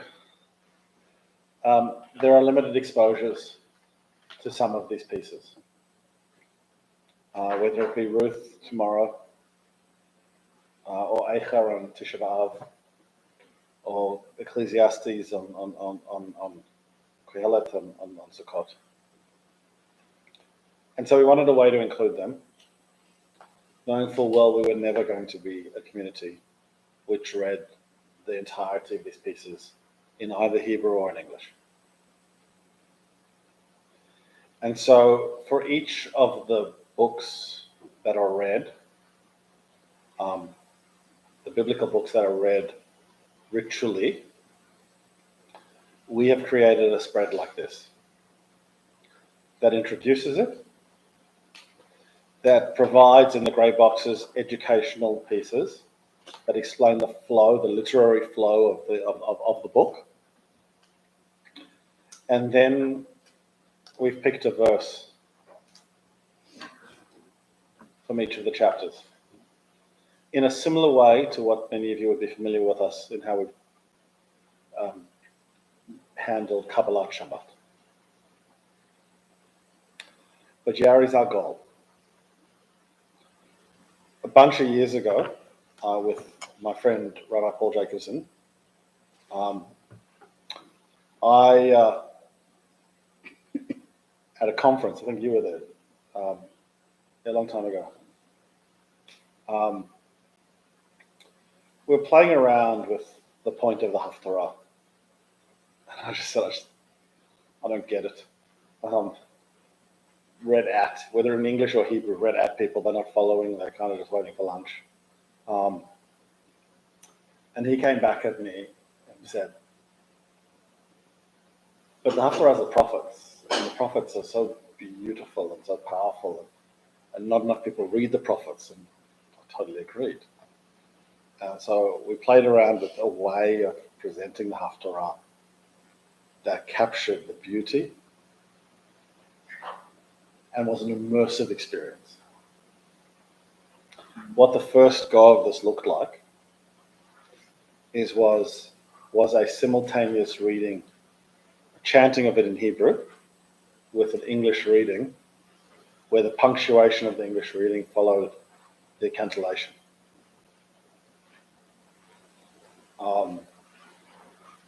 Paul and I loved it. Probably 4 or 5 people, including you, enjoyed it in the room. A lot of other people had very strong opinions because it wasn't what they were used to doing.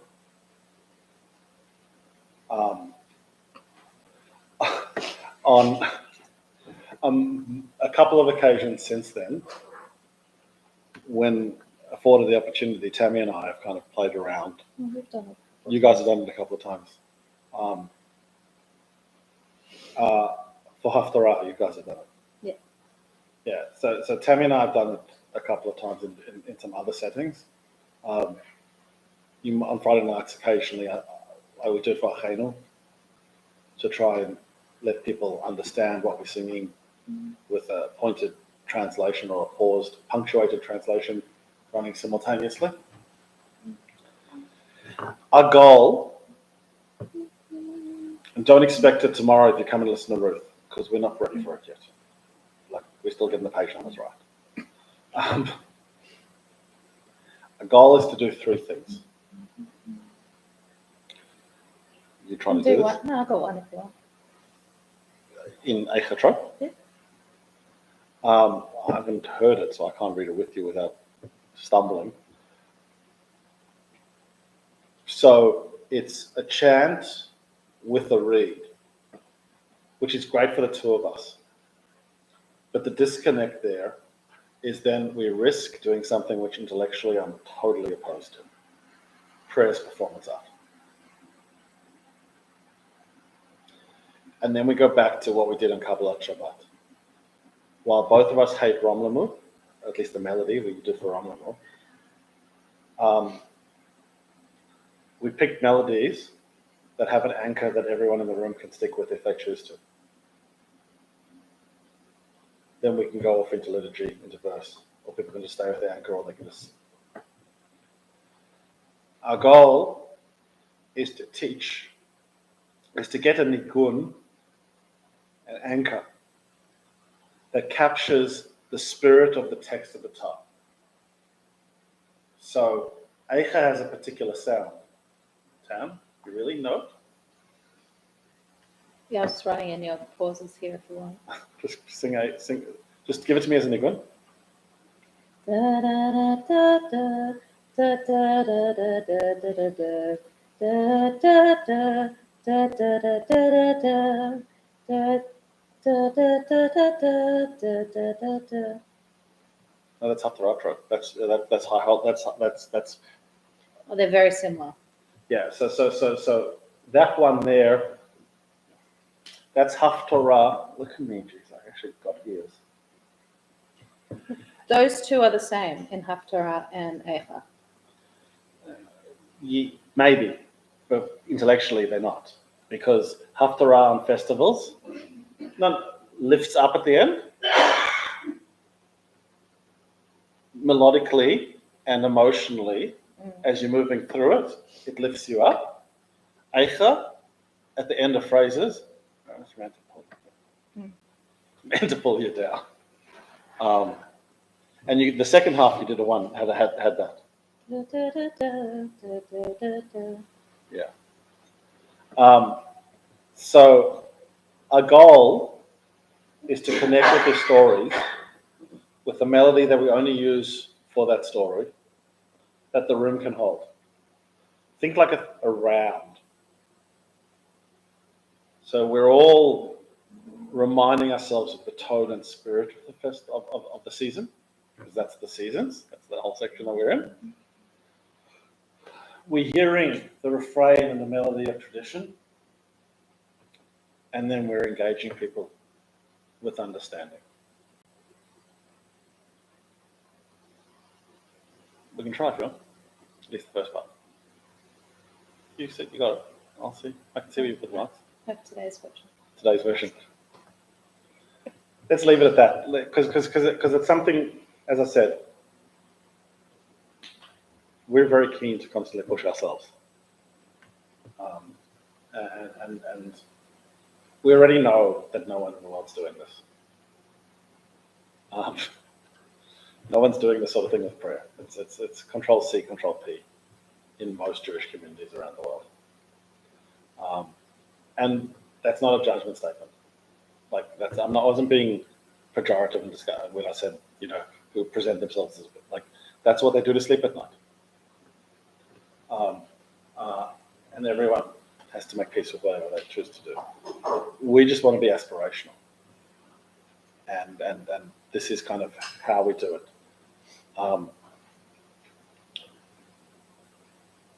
And we haven't yet resolved.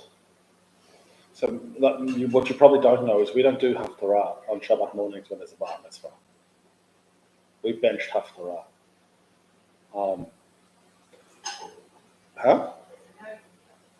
Yeah. There's a long note. We benched Haftarah, but we put Haftarah blessings in, just in case we change our mind at some point in the future that we want to do Haftarah. Some cute mommy students like, no, we have to do Or some family said we have to do it with the Well, that's different because for those That's- simchas, we print a bespoke prayer book for their celebration. So those are the kavanot.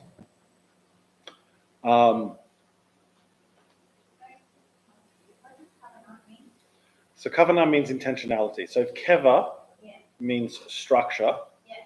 or rubric. Yeah.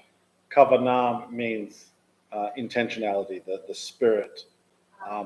And so when I talk about keva and kavanah, that's the description I used for yin and yang, because they sit like each other with that curve, but they also sit within each other. That you can't really have something that is entirely keva without a little bit of kavanah, because the keva requires the kavanah to hold it together. We're going to take another pause, and if anyone's brave enough to hang around, our last session is on Kila, and we are going to walk community. Thank you, and we're going to walk you through not this, but a Friday night, and how it is that we're going to be using this or see ourselves using this on a Friday night. If you still have sugar, space for sugar, more cheesecake, warm beverage, cold drink, and we will start again in 4 minutes.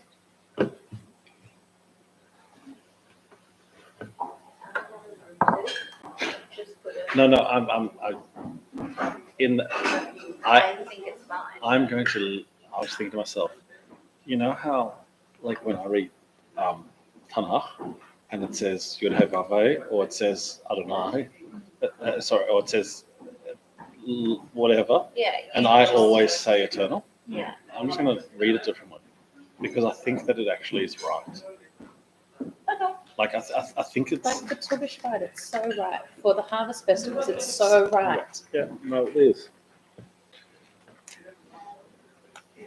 Unless we do planted. I'm gonna go because Teddy is not doing very well. Just tell you what to choose. Yes. So take I will it get some. I will get to a container. go up and remind Teddy Would you like that we all have a moment in our lives where we can eat our feelings, and it's actually healthy, just as long as it's a passing moment. I will get a container. Would you like to And then take take this. Mm. Thank you. I made some decisions.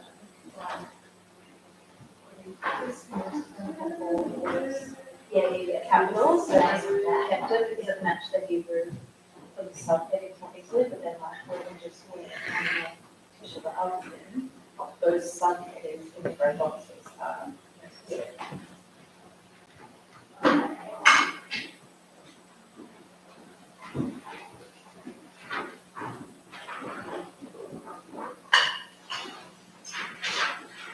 Are you having more? Thank you.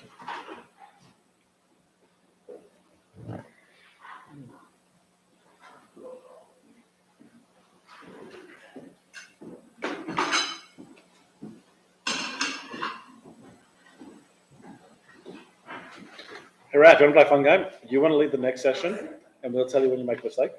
Because you told me you know the Friday night off by heart. Yes, I do.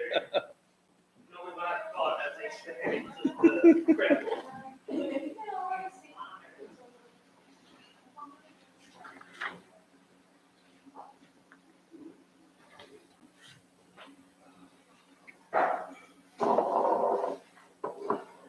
It's only the second last verse of melody that I don't.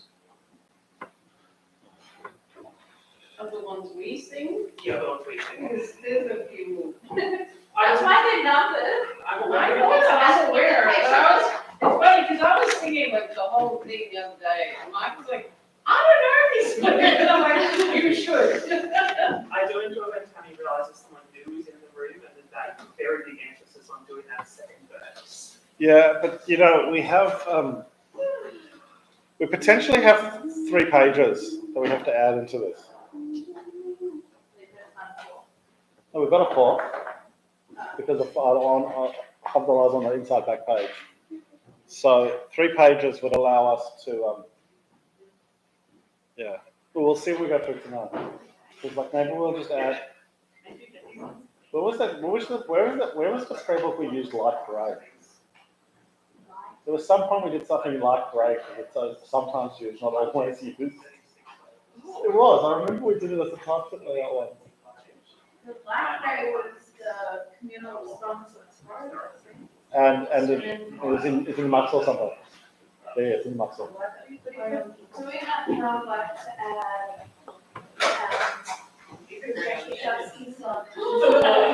There was. as the other text that's used in published by? It's not one of the sounds. These ones are too round. Okay. Now that's fine.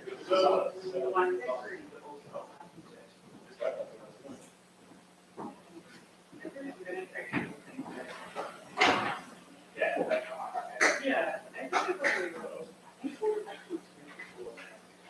Oh, really? Yeah, my mum was using. Where's my house? I was wearing these ones. Try these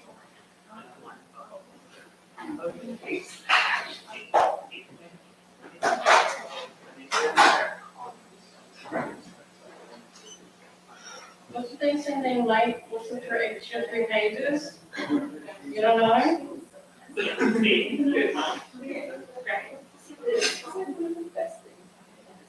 What is this? Oh, yeah, that was a big one. I bought like a jar, we just talked the other day. Yeah, that's like. I felt disgusting. They had one set up for a while, and both like 5 jobs. I'm like 8 minutes on a day. I don't like sweet tea. You can't pay for a different story. Like, See how close it you is? go French toast. Okay, even to this bed, it's too long, I like to work. It was like empty next to my bed, I was like. You're a huge day of 8 to 2. Yeah. Day after regrets. And I come home for like 3 days. Nobody shows for me. I don't know what it is about. I would put it in like. Why anything that looks you know from my just was like, Yeah. like a lot of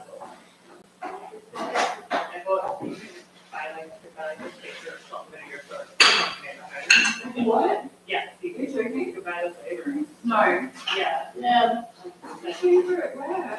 I do it online. Oh, okay. Just like I put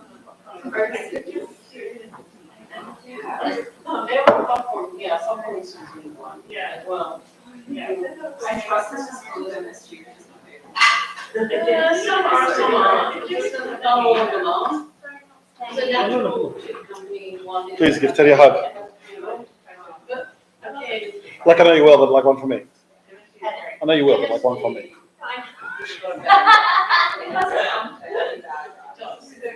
Actually, really good. I'm just saying, I don't know what I'm saying. I'm just saying, you can go ahead. Yeah, but you know, I'm like, do you like Parmesan cheese? And if they say yes, they're like, oh, you like it. Yeah. Exactly. No, I know, everybody does the same. Okay, now can I take you to the next level? Sure. Now that we agreed on this mayonnaise thing. Yeah, I do actually, 100% I'll be on it. I Okay. haven't tried it yet. Okay, but wait.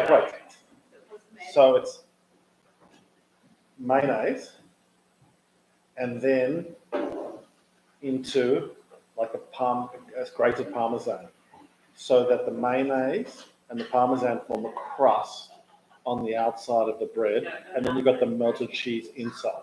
You're talking about that on the outside of a bread from toasty. Actually, it's brilliant. No, it's brilliant. Because. I'll let the food scientist explain I'm why. gonna tell you what, because everybody goes, oh, it'll split, and I'm going, that's the point. Because the oil part comes and it's like your butter on your bread, so you get the crisp from the oil, but then the egg component, when it splits, then becomes like an egg wash and makes it a nice golden color and you get brownie. So you just put it on the outside. Spread So it. I haven't tried it. You just spread it. You So just scientifically, but let's be clear. it's 100%. Okay. Like it's From got a chemistry It's got to be proper mayonnaise. Yeah, not like the Japanese mayonnaise. It's my favorite. No, no. A whole leg. So Could- yummy. And oil Oh, and yeah. salt. Like it needs to be. What's the kosher mayonnaise? The H&, whatever. No, I see it. Oh, the whole egg one. The whole egg. It's the whole egg. It's the whole egg one. Awesome, no? No, you go.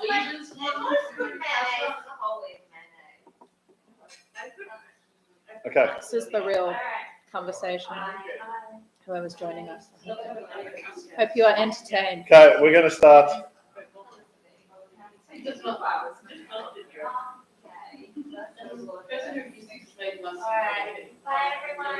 See ya. Maximum. Drive safely. I will do my best. Good. Okay. Friday night. How we imagine using this. This session is going to be Gersh talking and then Tammy coughing every time Gersh makes a mistake.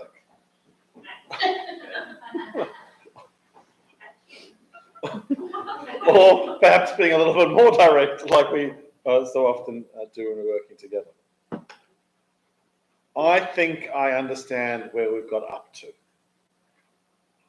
in our conversation.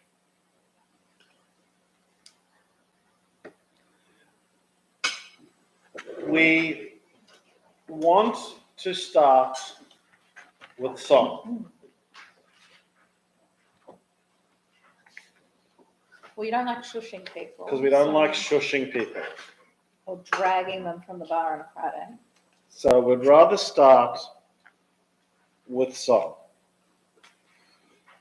So it's like a question to us, or you just- No, we're That's just, what you're doing. we're talking It's not about, very clear. sorry. Or you've been told. Oh, shots fired. This, More direct than me. this is what we think that we're telling. We're explaining and we're telling how we think we might use this and showing that some of the guiding principles which have underpinned the work that we've done over the last 6 months gets called into question at the very first opportunity to apply them because we live in the real world. So every single Friday night, for those people that want to follow along on the pages, we're going to begin by starting and then going backwards. Because That's what you said we weren't doing, but we're doing it from number one. We're going backwards. But you're correct. we have to. I was just, So we are starting. Laura's the best love. We're starting with Shalom. We're starting with Shalom Aleichem, which is on page 10.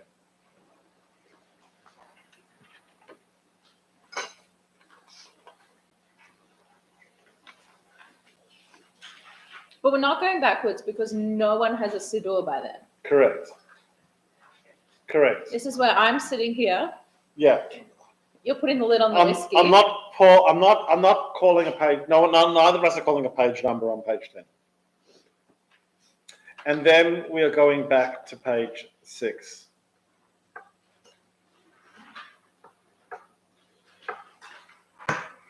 We are not going to be reading our acknowledgement of country as it is written. We have tweaked our acknowledgement of country. It is our official acknowledgement of country and matches that which is on our website and in other places. But we are going to liturgically adapt it for the people in the room at the time. But there will be an acknowledgement. Can I ask, on that, do you do it every single Shabbos, or will it be, I'm just wondering, my understanding was that you're not supposed to do it every single time you enter a place, I mean, if there are new people there. Yeah, so this is the challenge for us, and then also at least within the Kulin language groups, there has been a request made to the extent to which the Kulin language group's leadership of the elders will agree with each other, that it not be used in religious settings. Oh.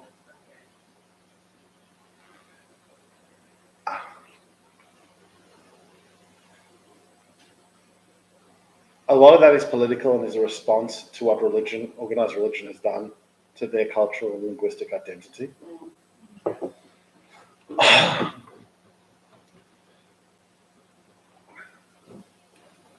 But it sits here as a statement of our values. And so we try and be as respectful as possible. And you may or may not notice if I'm leading in a room of people where everyone in the room I know and has been here before, I more often than not do a much briefer acknowledgement. Not because I'm being lazy, but for the reason that you articulated.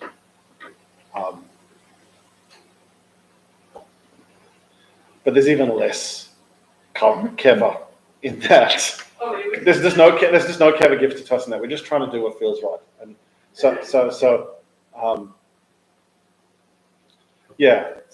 the acknowledgement sits there. And then we put two pieces of music below it. So on Friday nights, it's on evenings and afternoons, it's Hine. In morning services, we imagine Lori Matovu, because they don't. And those pieces, bless you, those pieces are not repeated anywhere else.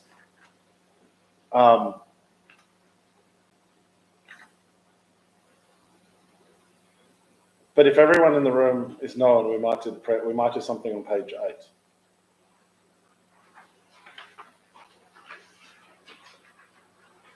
Because before we get to Kabbalah Shabbat, there's going to be a Kavanah.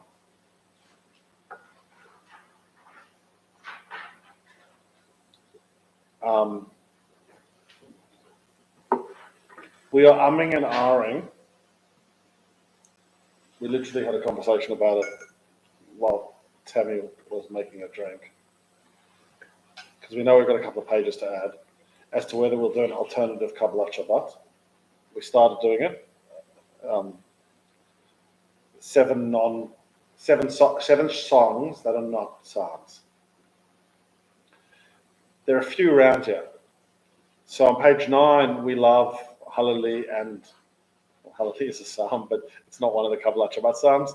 And Am Yisrael Chai, but we particularly are talking about Noam Katz's version, which uses, I can't pronounce them, the No.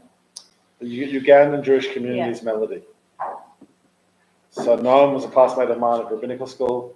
He's a rabbi at Leo Day School in Toronto, and he's the rabbi of Camp George. And after college, before going to grad school, going to rabbinical school, he was a songwriter and musician, and he went and spent a year volunteering with the Ugandan Jewish community, learning their language and teaching songs. And he recorded one of his great albums, because yes, rabbis put out music albums, at least the rabbis I went to rabbinical school with, was all about their music. And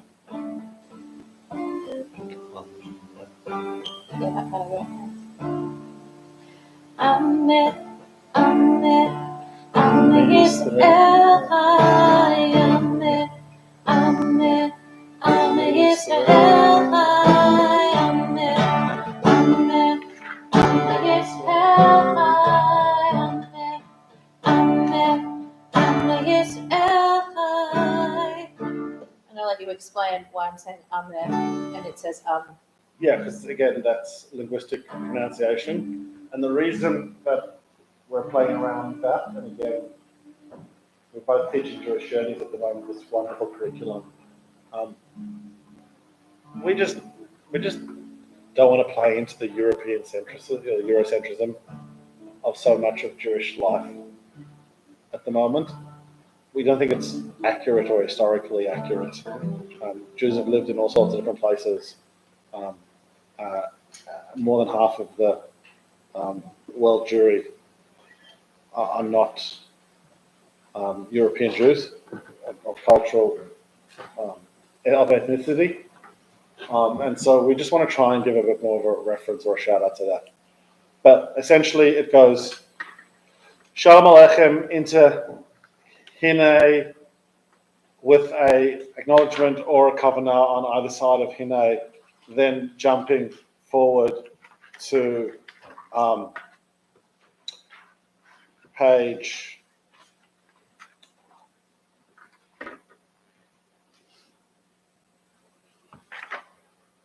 16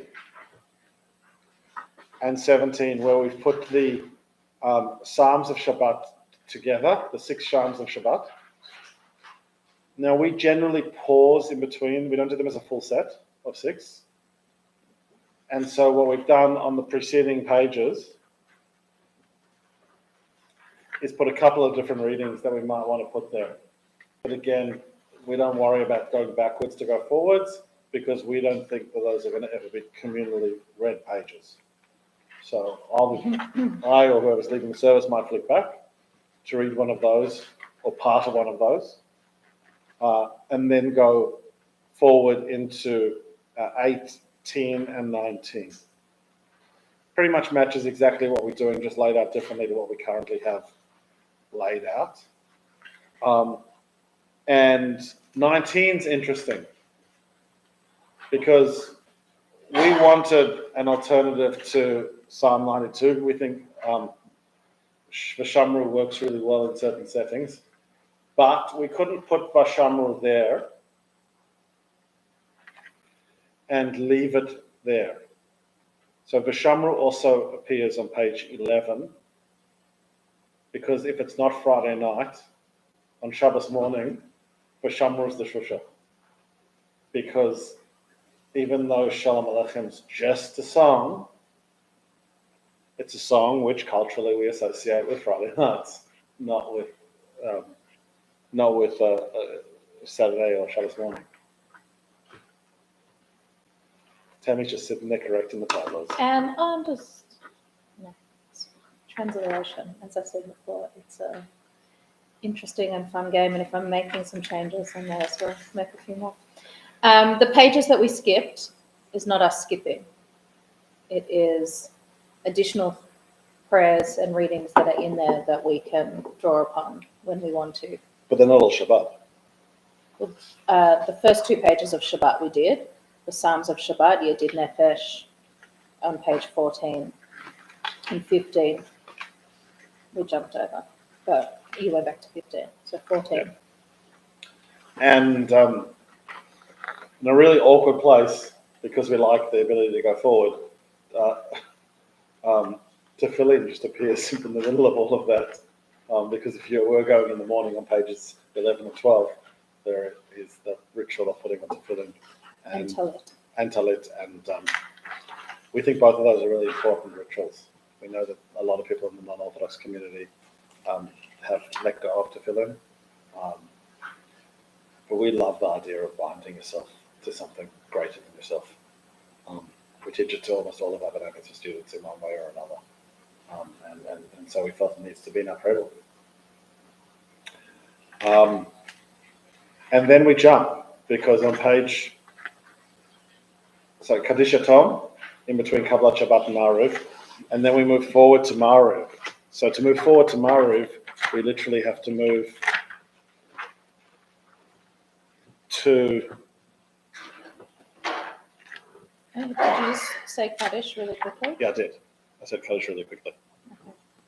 We've added in bold, which is the sum of the traditions of when those in the community join in certain parts that may be traditionally read by an individual, whether that's the service leader or for the mourners Kaddish, whether that is those people who are reciting Kaddish.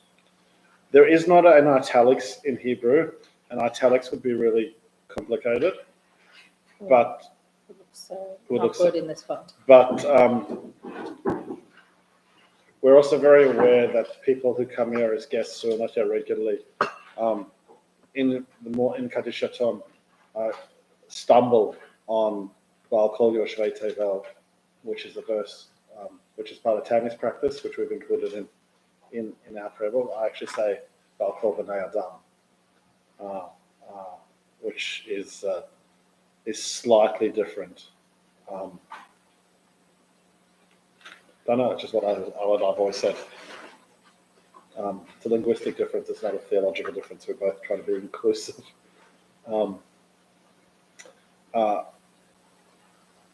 Yeah, but it jumps then.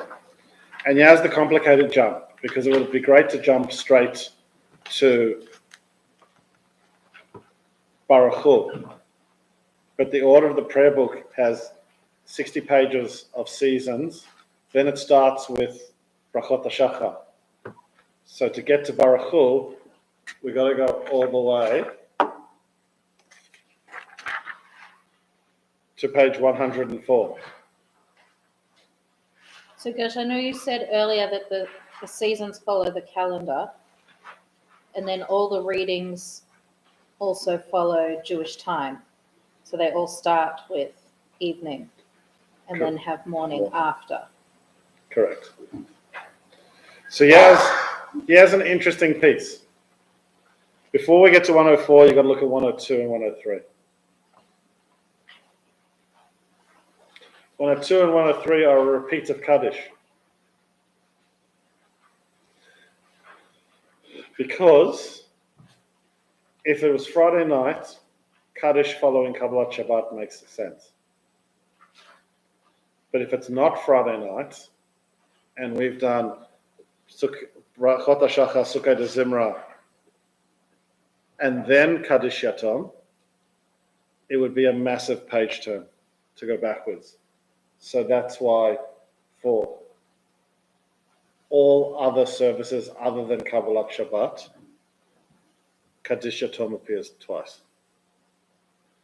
We could probably save 2 pages because we can just turn to 102, thinking about it right now instead of turning to 104. Because Kaddish Yatom will always on Friday nights come before Baruch Hu. Unless it's festival and Shabbat. Yes, unless it's festival. That's and why Shabbat. it's like this. Um, We did talk about it. Okay. We moved through Baruch Hu very quickly. Shema, we took Mariv, evening prayers, very quickly on a Friday night. We take the time with Kabbalat Shabbat, then fly through the evening prayers, and then invite people to get on with their Shabbos, their families, their dinners, if that is their practice. Our Siddur does not move as fast. There is a full kavanah on 104 built around the call to prayer, call and response, listening, explaining the structure of the Shema. And so at the start of each section, there is a section that explains the section. So 104 is talking all about how this section of the prayer book works. 105 offers 2 different versions of Baruch Hu. Noah Harrison's Am I Awake leads in to Baruch Hu, or we can go straight to Baruch Hu. It's an English song. I think that's more the kavanah. And Yeah, is the the introduction. 104 is more the kever. It's an explanation of the structure. Thank you. You're I can't absolutely right. imagine you reading it except maybe the last 3 lines. I didn't check the last 3 lines before I did the page. You would get rid of still, and you would say, whenever we recite the Shema, we join in the timeless You're chorus. absolutely correct. That's exactly where I took off. 106 and 107. If you haven't been with us for in the Machzor, this is our standard practice now. You've got a 2-page spread. Right-hand page, up the top it says in the evening. Left-hand page, in the morning. So it would go on a Friday night, 106. Then we would go to 108. Then we would go to 110. And then flows into 111. because that 110 and 111 are in all services. Then we would do 112. It's in all services. And 113 is only in the evening. In the morning, there is no prayer after the Geula before arriving at the next section. Page 114 and 115. If we choose, depending on what service, we have brought back the Chatzi Kaddish. Because there's some really cool melodies. Such as? And because we think, you want me to sing one?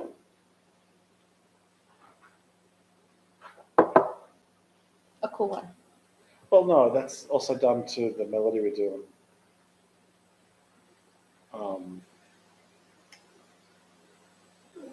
For Kaddish Shalem on the other. Chatzi Kaddish is.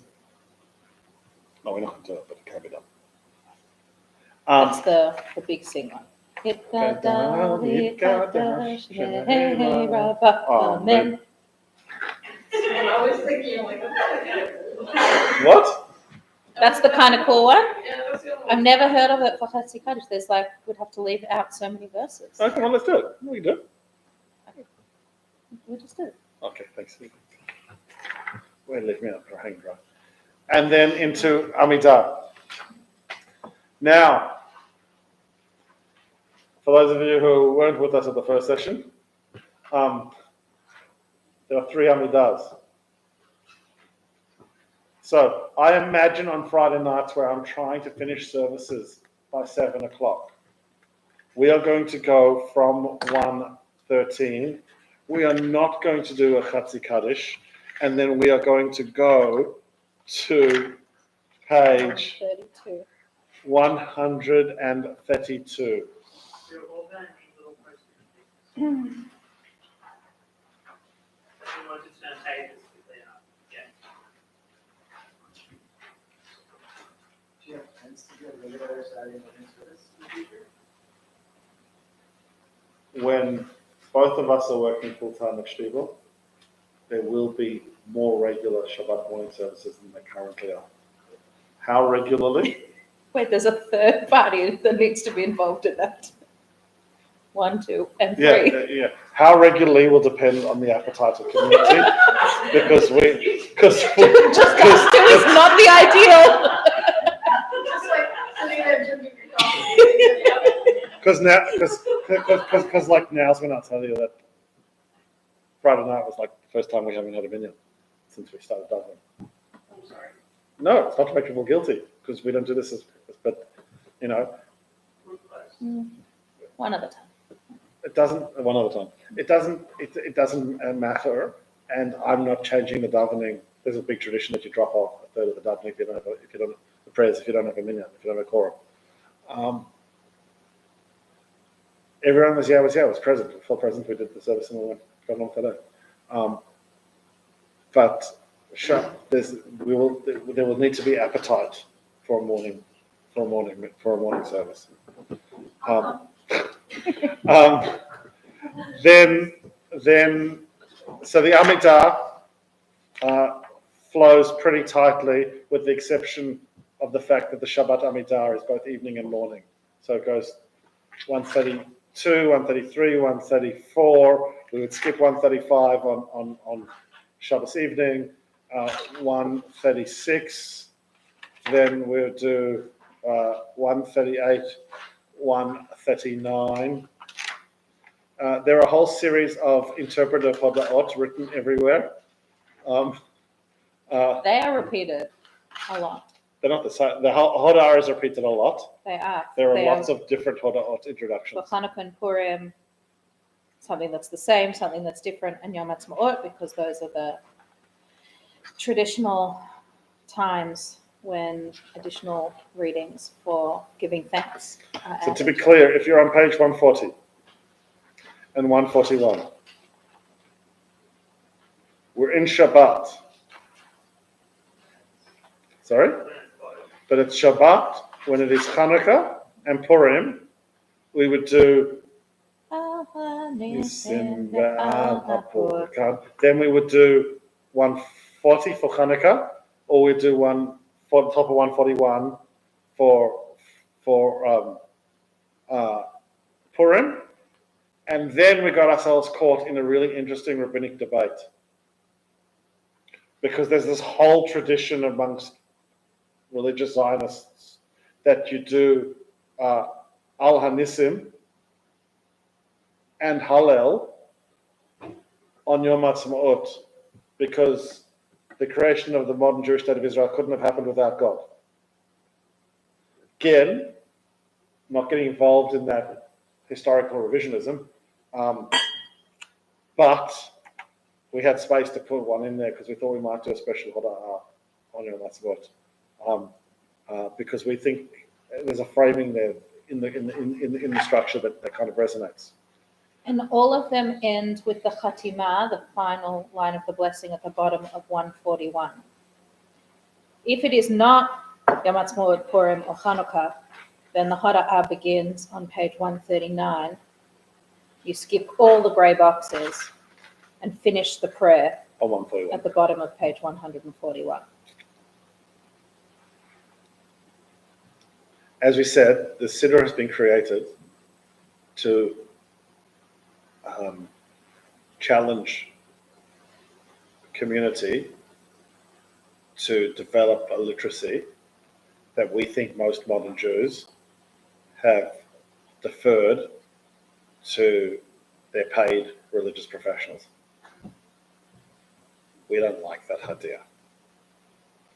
We would rather facilitate prayer than pray on other people's behalf. Pray on other people's behalf. Again, that's not a judgment about what other people do. It's just we get to choose what we do. 142 on the top, then 143, and then we finish with the Yehud Ratzon on the bottom of page 143. And then we jump again. And it's a big jump. It takes us to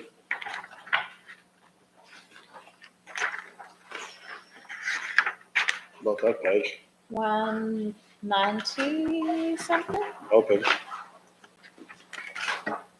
198 is my guess. Not useful. No. 200. 200. Used to be 190. Yeah, 200. 200. 200 again. Big full page of me talking at you. Sorry, but it's got to be documented somewhere. Again, not to be read, but for It just has to be documented somewhere because we're doing things that are really theologically distinct from other communities. And I really don't want people who, come to prayer primarily through us to walk into another place and be feel uncomfortable that they don't know what's happening in that place, or thinks that what they're doing is not, again, whatever.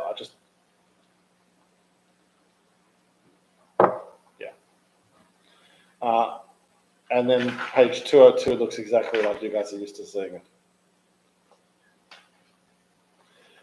We've included the table service, the full table service in the this is Siddur the same as our Shabbat Gabayit booklet. purple. And we've included Havdalah. And in between the table service and Havdalah, we have included Birkat HaMazon, or at least a version of Birkat HaMazon.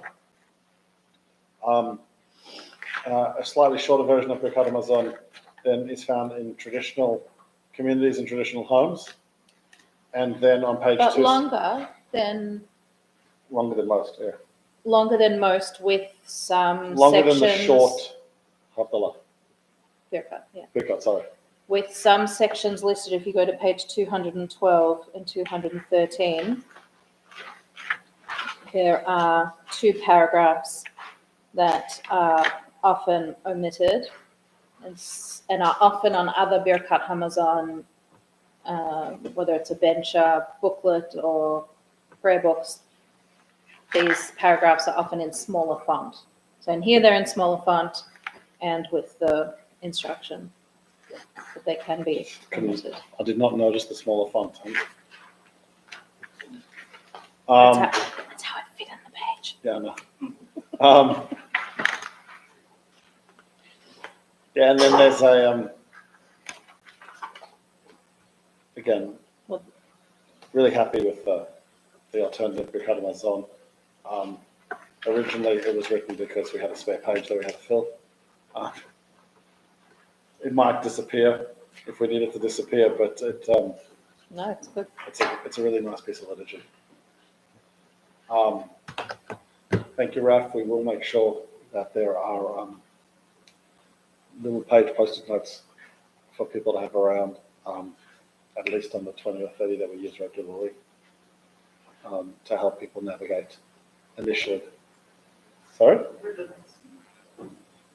Well, ribbons, are we, Main people have to actually do it themselves before that.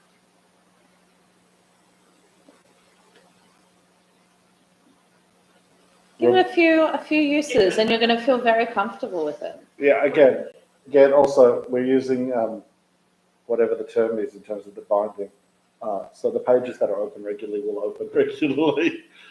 That's just the nature of the way we're doing binding. The smaller books will be, Like, will not be spiral bound like this. They'll be like the high holiday ones that are. turning whatever the pages, spine is. as we just all experienced, turning pages in this is not great, and we'll lose pages really, really quickly. So this is really for people who want a larger font, and because practically we can get these printed in the timeline, and we knew that there were going to be things that we wanted to catch, so we wanted to have books in circulation, so we could kind of work our way through them initially. It's very impressive what people have. There's an incredible amount of work and how people are about it. Like, I was like, oh, that's adorable, but you're talking about my holy office. So much work, but I'm true, but really happy with them. But it's incredible to look at. It's very cool. Thank you. Thank you. I think that what our Dublin community don't see in our work is that, and I had this conversation with my wife this morning while we were walking the dogs. There's a video we're going to send out this week as part of a post-Yontif end of financial year appeal. And there was a phrase in it that we used in the script that we wrote that she found jarring. And she was like, can you explain to me what that means? And I explained to her and I said, it's because she doesn't see the work that we do in the same place the people that come here don't see the work that we do. But our predominant work, far more than our Friday night meeting services, is we sit with families, individuals, couples, and create bespoke life cycle events. Now, some people in this room have had the pleasure of crafting rituals with you before. And that's our core work. So that's what Tammy and I do every single week. That's why if you ever want to see something interesting, you should look through those samples that are in there, because they all look like the same, because they've got the same version of the cover, but inside they're all different.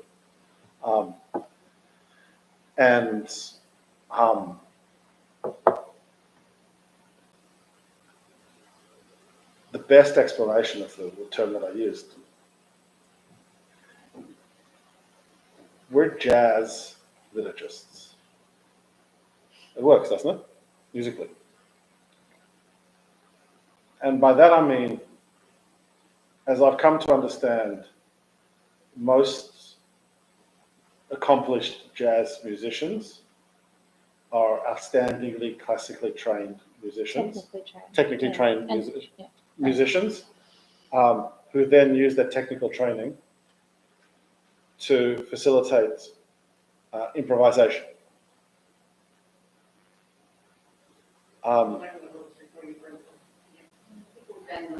Correct. Correct. And so that's what we're trying to do with liturgy, because we don't think the rules are fixed. We think the rules are inherited. And we know that most people, whether it be the bar and mitzvah families or we've written a really interesting, I don't know if you proofed it for me, a really interesting baby naming for two fathers that welcome two children 3 months apart through surrogacy to create their family. And it's some really special liturgy. And it's entirely traditional. It's that Hayashan Kadesh, the old will become new, and the new will become holy. So, thank you. We know it's a lot of work, and we're really, really proud of it. But I think both of us would say, without a doubt, it is so extraordinarily fun. And I literally just went to the States. My dearest friend in the world handed me over his bimah and his 700 family congregation and said, do your thing. And I had 4 friends in the room who are all pulpit rabbis, all my closest friends. And they were like, what the hell was that? That was just, they were very complimentary, but they'd never seen anything like that before. And it was an acute lesson for me about what you can do when you give yourself permission to use the page as guiding, not binding. And that's what we do. And we believe that in time, worrying about $1 million of programs is not going to be an issue. Because it'll land with people well. I've had a question. I have a question for that, so you Oh no. shit, sorry. might. With the grey box stuff, how did you make the decision on whether to take copy identical or adapted?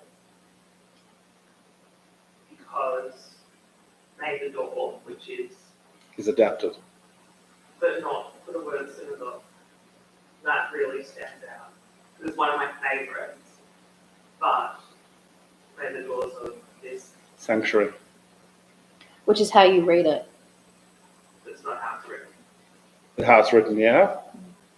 What does it say in there? It says Synagogue. synagogue. Yeah, so that's the way that she wrote it. I think Raf's saying if it's been adapted, why don't we further adapt it? Where we've done adaptation, I took like a paragraph, changing 2 words in something that was like 99.9%. That feels disrespectful to the author. So the adapted is a full paragraph or something like that was So it's taken out. taken a portion rather than adapting it. Yeah, adapted is an inspiration, when yeah, that when it's an entire glean, I think there's a you print what's written and you read what you read. Like maybe because I'm dyslexic and I don't read what's on the page, but you print what's written. Where's an adaptation? Those two. No, those are both printed. Those say adapted. No, where's that? Oh, no, the other Shabbat. Where? 2 pages on? Yeah. In stepping back from the canvas. Yeah. So inspired by meditation and gates of prayer. Sorry, I laugh because they don't, in Gates of Prayer, they don't say who wrote it. Yeah, so that's really annoying. So a couple of times people have seen me going to gates of prayer. There's like 112, 117 meditations at the start of the book that are just numbered, number 12, number 6. And I remember some of them this was one that resonated with me, but nowhere in the book does it tell you who they are. And so where we could, I went and found, and then eventually I just gave up.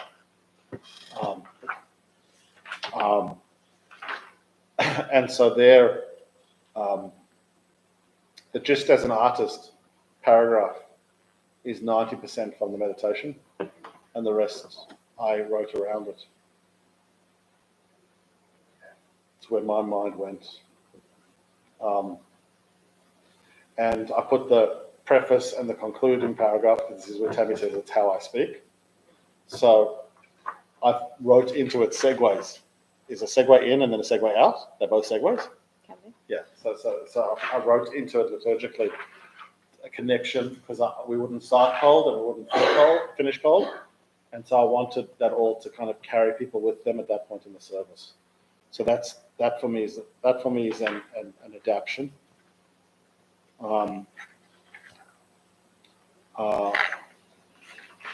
There's another one somewhere. But the reality is the overwhelming majority. Like when I put stuff up and Tammy turned around and said, "You can do better than that." Like that's nice, but you can go try again. And we often did.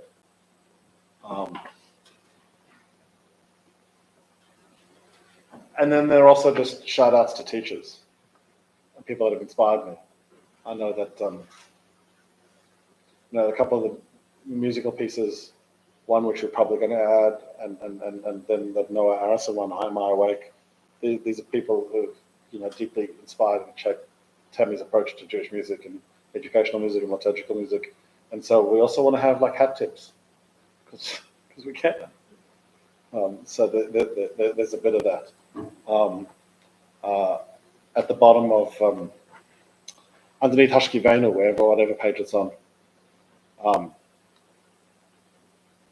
there's a piece there from that I read often on Friday nights, which comes from Mishkan Tefillah, which was in Gates of Prayer before it, which was written by. Sorry? Yeah, it was written. It's also Noah Aronson. No, it's not Noah Aronson. It was long before him. He has a melody there. Oh, he wrote a song for it. No, but it was written by the editor of, I can't remember his name right now, the editor of Gates of Prayer, who's just a great liturgist. And I just think that it's the way the only person who's not present in here that I would really like is Richard Levy. Mm. We've got two of his prayer books. He's in our Machzor, but he's not in this. We're just going to find it. I haven't seen anything yet that I wanted. I haven't really gone to We it. should look at the psalm books that we have of his. Yeah, I must say, he was my Rosh Yeshiva. Which means? He was the dean of my rabbinical school. He's only engaged in academia for a brief period of time, and I happened to overlap with that period of time entirely.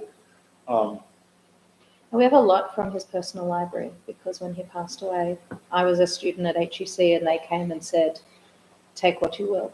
Yeah, What you so like there are a few other shout outs that I wouldn't mind having in.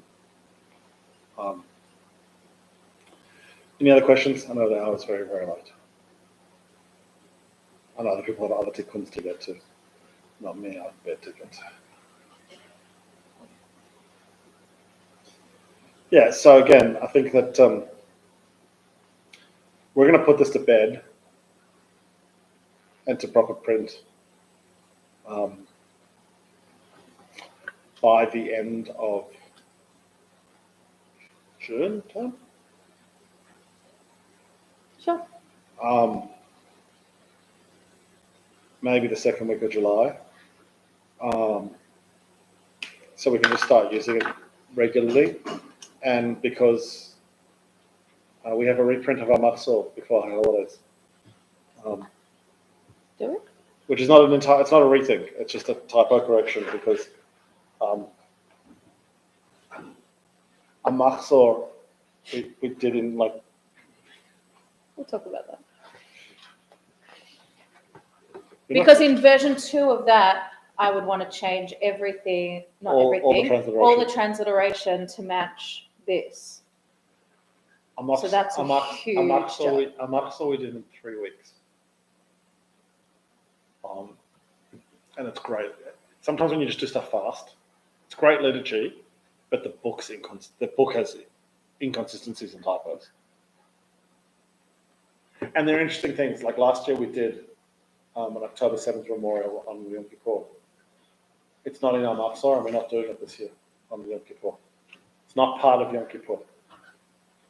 It's a separate service, and we'll do it around October 7th, or maybe around Simchat Torah, which is the Hebrew date of when it occurred.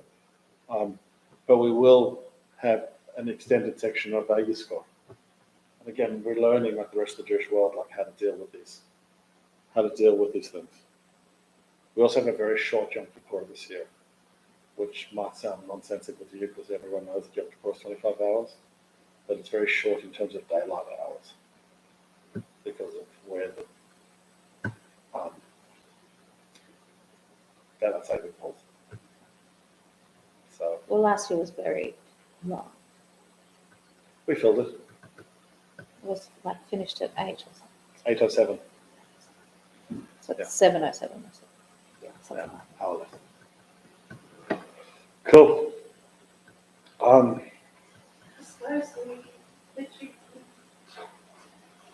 We'll see you in the morning. Cut some out.